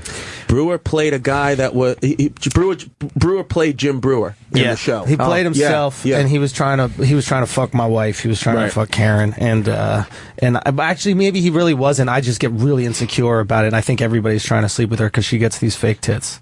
Right. So that's Temporary just fake tits. temporary fake Which tits. is a real thing, apparently. Yeah. Really? That's awesome. Yeah.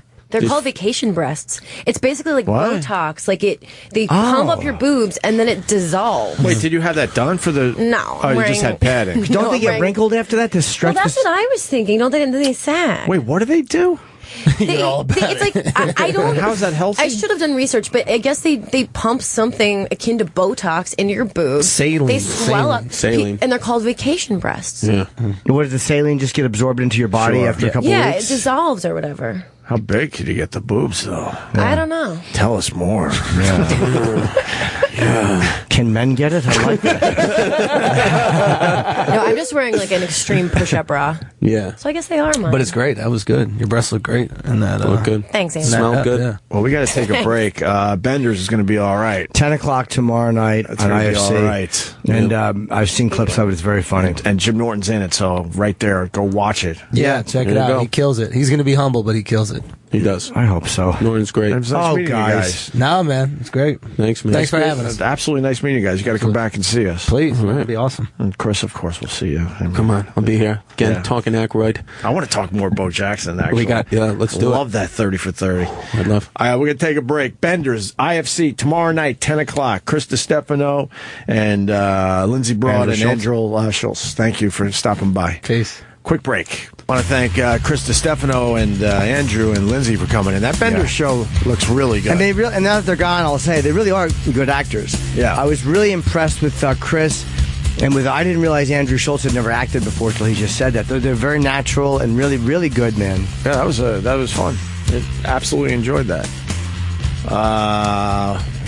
There's something else I want to say in there. I forgot now. Oh boy, what were we talking about? Jimmy's episode. Jimmy's on tomorrow night, 10 o'clock, IFC. It'll come to me again. Rage Against the Machine bassist apologizes for inspiring Limp Bizkit. Oh, God. Why is he apologizing? He's just being a douche. Why is he being a douche, Travis? Do you have anything on this one? This is the same guy that climbed up at the VMAs.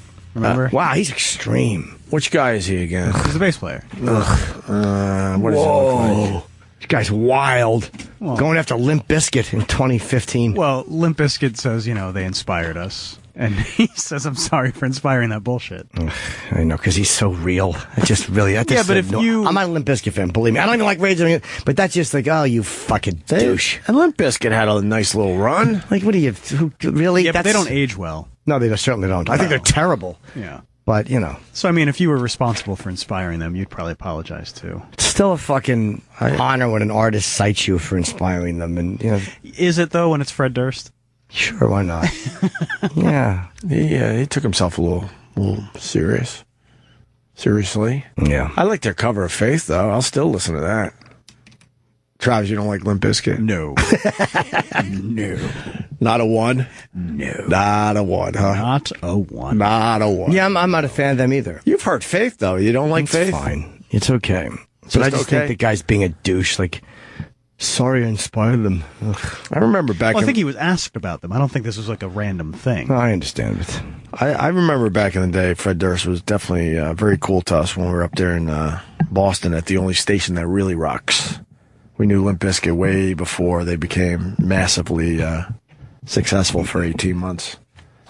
How long was their run, Travis, you think? It was a while. It was I know. a good 3 or 4 years. 3 or 4 years, they were just everywhere. Yeah, because they broke out with Faith, and then they had like 3 or 4 hits after that. And I think they had like 2 albums in them that were very successful. Yeah. And then that whole thing just died.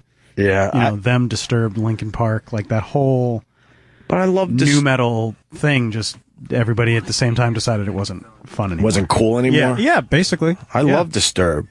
Yeah. Still. But they all broke at the same time, and then they all went away Disturbed, quickly. Disturbed is the only one that's you could make an argument is still doing it, because I mean their records still go to #1, so they've got to still have a fan base. I've listened to Sound of Silence.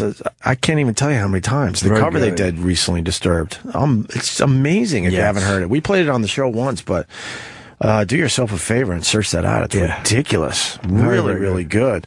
I'm reading the story. It is kind of funny. Rage Against the Machine bassist. I apologize for Limp Bizkit. Towards the end of Limp Bizkit's set at New York's Best Buy Theater last year, the group launched into Rage Against the Machine's 1992 classic, Killing in the Name of, a song they've covered more than 100 times. This is dedicated to the rap rock band that started this shit, frontman Fred Durst said before the opening verse. Later on in the song, Durst added, "When I first heard this song, that shit hit me right the fuck here," pointing to his heart. And this next part, Rage Against the Machine singer Zach repeated screams of "fuck you, I won't do what you tell me," changed my life. It's not that bad. It's a really nice compliment from a guy. That's a nice compliment from an artist that you've had that effect on them. Whether or not you respect the artist, it's not like Fred Durst is going out doing damaging shit to people. Like, you don't like his music, all right. You don't think he's as good an artist as you are. He's just being nice. Yeah. Just being nice. Was the guy joking when he apologized? Was he just kind of, I do apologize. I really do. I feel bad that we inspired such bullshit. What a cunt. Well, he's a cunt. Let me see. As Rage Against the Machine. Fuck these. I never liked Rage Against the Machine anyway. Really? No. I love Rage Fucking Against the Machine. cornballs. Wow. You guys don't do what you're told. Oh, fuck yourself. He's a cunt. And I don't even like Limp Bizkit. I really do apologize. The guy gives you a heartfelt compliment like that, and you accept it with such a lack of grace. You're a cunt. I'm kind of on Fred. I'm with you on this one as well. I'm You with Jimmy a lot fucking today. fake maverick You don't cunt. appreciate the honesty? There's a way. I do appreciate his honesty. He didn't have to say he liked them, but to have been didn't have to such be a a dick about scumbag in Rolling Stone, just such a genius. I do apologize for Limp Bizkit. I really do. I feel really bad we inspired such bullshit. Go fuck yourself. They're gone though. What the one? Apparently, weren't aware that the band's. Oh, why that annoy me so much? Then he ends. They're gone though, not knowing that the band still tours. That's the beautiful thing. There's only one left, and that's Rage. And as far as I'm concerned, we're the only ones that matter. He's a cunt. Yeah, I like Rage Against the Machine, but you know, the guy's a twat. What are you gonna do? Because I can't, like, as a comedian or as a performer, even if I didn't like it, again, unless the performer was doing something horribly damaging and inciting you. But the guy's just, he's in a band you don't like. And he's fucking giving you such a genuine, these guys changed my life, and you give a scumbag response like that, you're a fucking scumbag. You can say you don't like the music, or you can go, hey man, that's not for me, without being such a condescending twat. There you go. I've said it already. Speaking of covers, did you hear Chris Cornell doing Nothing Compares to You yet? I did not. Oh my God, he killed it. Did he? Let's end the show with that in a few minutes. Travis, something a little different. I think Paul can. Yeah, we'll do that. If you haven't heard yet, Chris Cornell has one of the best rock voices ever. That's what I say today. And when he slows it down, especially, you really get to enjoy his voice. He did an amazing cover of Nothing Compares to You. I'm going to do what they taught you. You don't like Rage? No. No. I do love the old song that would open the show, the fucking Street Fighting Man, of course, but even that, I like the opening. Yeah. Well, we only used just a little piece of that. That's the only part I liked. Yeah, we don't really play the song itself. I'm sure the machine. I still think I don't they think hold up. They're dated. No, I'm not saying, look, I know they're a great band. I never liked them, and I found them to be like, just like, whoa, that message. Like, they think they're just really knocking down barriers. Well, what about driving down Rodeo with the shotgun? Whoa! Are you really? What are you guys going to do, shoot some rich people? Ugh. Yeah, you show them. You ride down that shopping area with a shotgun. You show all those people shopping. Whoa. I think they're trying to make some kind of statement with that song. Fuck yeah. We'll get the rich people. Assholes. Sure you're broke doing what you do. What about Guerrilla Radio? Now I'm looking through some songs. Honestly, don't know. I don't know for their stuff. Well, Guerrilla I just remember that great. line about riding down Rodeo with a shotgun. Even back then, I rolled my eyes like, ugh. Bulls on Parade? No, I didn't. I think we start the show tomorrow with a Rage Against the Machine song. Rolling down Rodeo. Whoa, what are you going to do on Rodeo with a shotgun? Well, it's a tough street, Jimmy. I'd love to know what you're going to do. Times have changed. It's a tough street these days. Yeah. They're fighting it out. The gangs are fighting it out for a rodeo. Yeah. Bomb Track's a great song. Oh, yeah, look at this stuff. Sleep Now in the Fire. None of these, Jimmy? I don't know them I'm sure I've heard them. They're a very famous band. Yeah. Okay. You know the movie, The Walk, I think it's called? The show. The movie, yes. Philippe Causing Petit? fucking sickness. I want to see this so bad. Is it in IMAX? It's IMAX, yes. But when's it start? I think the 9th. Okay. Oh, so it's just previews making people sick. Yeah, that's right. I was actually Googling it last night. I wanted to go see it. I want to see that badly. I want to bring a young lady friend. Hey, baby, maybe me and you go to the IMAX and make love after. We've been asked if we want Philippe Petit back. Yeah, we should I take said him. yes. Yeah, we should take him. I mean, Roland says you guys were invited to a screening last night. No, we weren't. That's what he said. No, we weren't. Are you kidding? Was it in the IMAX? I don't know. You're kidding. Where's the email? I don't know. I'm just rolling. Hang on. Got a phone? Yeah, it's rolling. Bill, tell him get down here. And he wants us to play U2's October tomorrow to open the show. What is he doing? We're talking about Rage Against the Machine. Here comes Roland. But I guess those scenes of him on the wire are making people just nauseous. The Walk released today? I read October 9th. I bet you it's because it's probably limited today, but or it's in limited release. Because it's not in. I checked last night. It's not in. Yeah, the 9th is probably wide, and it's IMAX. probably in. It's going to open wide. How you say it? We went to the IMAX. Last week I said if you guys want Hold to on. see screening, I go. Was it an IMAX? It was IMAX. I didn't see that. Plus, I had the Avengers event. Yeah, you guys had. I would have went to see that. Oh, was it last night? Yes. Did you go? No. Why? You're scared of heights? No, I fell asleep. No. I was tired. Well, it's not tight wrapping between the Twin Towers. Would have been weird to see the tips of the buildings touch though. You're doing cartoon humor now. Like cartoon humor. Fat shaming. Fat shamer. Fat shamer. Fat shamer. How dare you, fat shamer? Now your day off. Nice. You think the tops of the building would just... Yeah, just kiss. Oh, my God. It's pretty well shot, though. I mean, I watched the coming attractions, and I'm like, that is fucking amazing looking. Yeah, the article that I read said that Zemeckis wanted to induce vertigo. Well, yeah, he probably wouldn't be. I've done stuff like this. You have, Jimmy? Yep. You walked wires before? Yep. How high? 2 feet. What? 2 feet. 2 feet. And how did that go for you? Very well. Went well. Wow, they really are getting the vertigo going. They like looking up the tower. I know what it does. When they do the spinny shots, that's what fucks up everybody. And the fucking coming attraction when I first saw it in the movie theater was they start at the base of the tower and they're like, and you're going up, and I'm like, this looks like the Trade Center, and I'm like, and then they get to the top, and you're like, holy shit! Wow, it's really well done. Yeah, there it is. I gotta say, the story is just amazing. Wow. If you've never seen the documentary on this whole thing, you really should check it out. That's so high. It's amazing that they figured this out and went into the building in the middle of the night to set up the wire for this whole thing. And no one knew what was going on. It's so windy. Just a different time, right? Yeah. Yeah, they look at that. They're showing you right now. He's standing on the edge, looking over the edge. And I said edge twice. But it's so well filmed. Yeah. The director of Forrest Gump. Yes, no, he runs back and forth on there for 3 years. I started running back and he goes back and forth on the wire for 3 years. People follow him. Roland, you going to see The Wire? Yeah, I see it. What's this movie about, if you had to tell the people? Philippe Petit is an angry Frenchman who does what he wants. Not too wrong. We were so bummed. Roland yelled fat shamer. I remember me and Jimmy especially were so excited he was coming in. And then we were like, what did he do wrong that day? Do you remember? He was okay. He was just a little... He wasn't terrible. He wasn't like an awful guy. He was just a little... He's French. Yeah, exactly. He's French. So all French people are what? Yeah. Le Med. And why didn't you eat the Black Whopper yesterday? I just don't like pedestrian food. Fast food burgers. Plus, if I knew I ate, I'd take a massive shit all day. Just shit all day. But you know the Whoppers are delicious. I've never been a big fan. And then you would have got the green poops everyone's talking about. I get that anyways from other food. Troy Kwan's green poop picture is really impressive. It's very It doesn't look real. But I think it's because he juices and he ate the Whopper. Well, so that's extra green. Jimmy.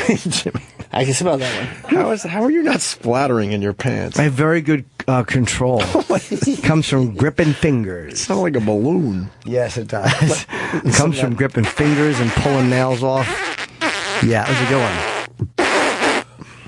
What else is going on? You want us to start the show with October by U2 tomorrow? Well, it is U2 October. It's a good song. I didn't know. Because it's October? Yes. Oh, that's pretty smart. That's pretty smart.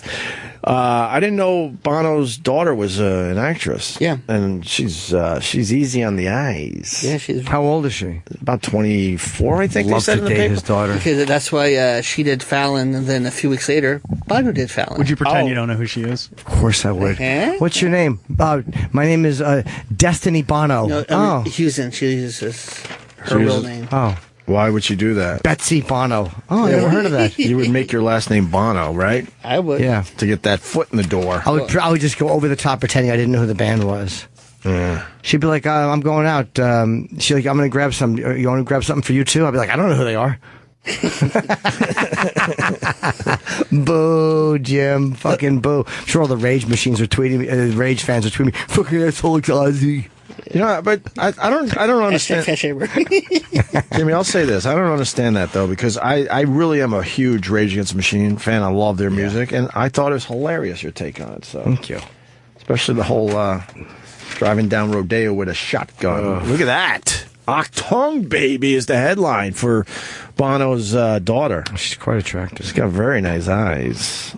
Jeez. She's in a little green lingerie thing. Negligee, I should say. And she's in a show called Bridge of Spies?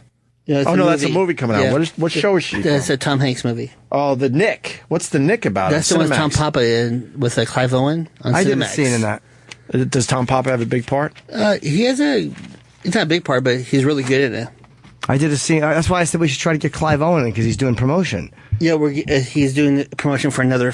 He's not here for that, but he's here for something else. Oh, still. Yeah, still get him. we're working on it. Oh, yeah. I did a scene with him. He was really. He was spectacular to watch. He plays a doctor. I play a projectionist. A very small scene, but watching him, he's like doing all this medical dialogue. And I said the only notes he was getting was, "Could you stand back 2 feet because the shadows?" Or he was spectacular. Really? Like, you watch a guy that good, and you're like, "That's a fucking."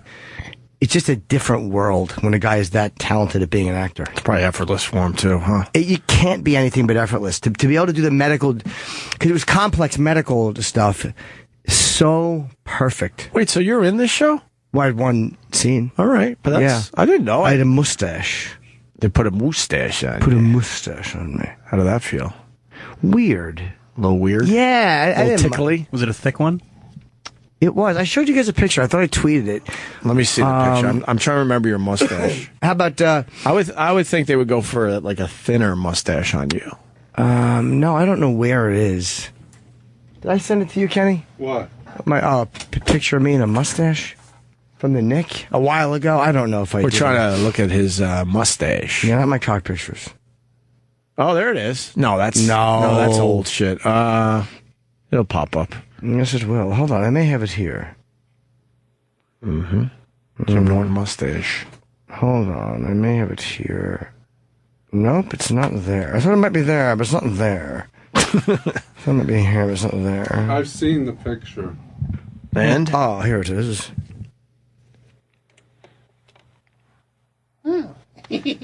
Oh, jeez, that's like old school. Yeah, it's an old school. That's And like 1800s. and they use shit. very bushy. Oh wow! And I did a bunch of them. walrus-like. Look at that. Yes, and they do a bunch of. The clothing is very, very real. It's all absolutely real from the time. It's why it looks so good. And I had to do a projectionist scene. Nice. I say we start wrapping up so we can play a little Chris Cornell. Nothing compares to you. He was in here. We didn't get to talk to him. That sucks. He was in the afternoon, right? Around 4 o'clock, yeah. How was he? He was awesome. He played like 5 songs. What songs did he play? I only heard Off the the one album, and then a couple old songs. Which old songs? I'm not familiar. Did he go with Seasons? I don't know. That would be a good one. Maybe we do that one tomorrow, Roland. Sure, Seasons is good. Seasons are kind of changing. It's a little dark. Fall. Huh? The fall. You like the fall? Love the fall. Why? Hockey. Yeah. When do we start up? Soon. Yeah. It's in Rangers tonight. The opener for the Rangers is tonight? Preseason. When did they start for real? October, I think. Like next week? Yeah. I think maybe next week. I got to figure that out. I got to get to some games. We're battling now. Jimmy, what do you got, buddy? Just Irvine, California coming up and a whole big bunch of stuff. You go to jimnorton.com. And a bunch of my dates are up there. And Albany's a tiny room. I'm going there in a couple of weeks. That's a great room to like tighten your hour and make sure it's. I know Aziz just did it, which was odd to hear. You know, I think he was warming up for Oddball, so it's a really good room. Nice. So I'll be up in Albany too. All right, that's all you need to know. I think we did it. Am I right or wrong, Kenny? Go find the other stuff. We didn't do one thing. We should have wished Barry Williams, our pal, a happy birthday. 61. Today. We should have freaking called him. And At wished him a least happy he slept birthday. in. Huh? Yeah, get He to slept sleep. in. That was a birthday gift to Barry Williams. You get to sleep in. Barry, love you, miss you. Got to get him back on the show.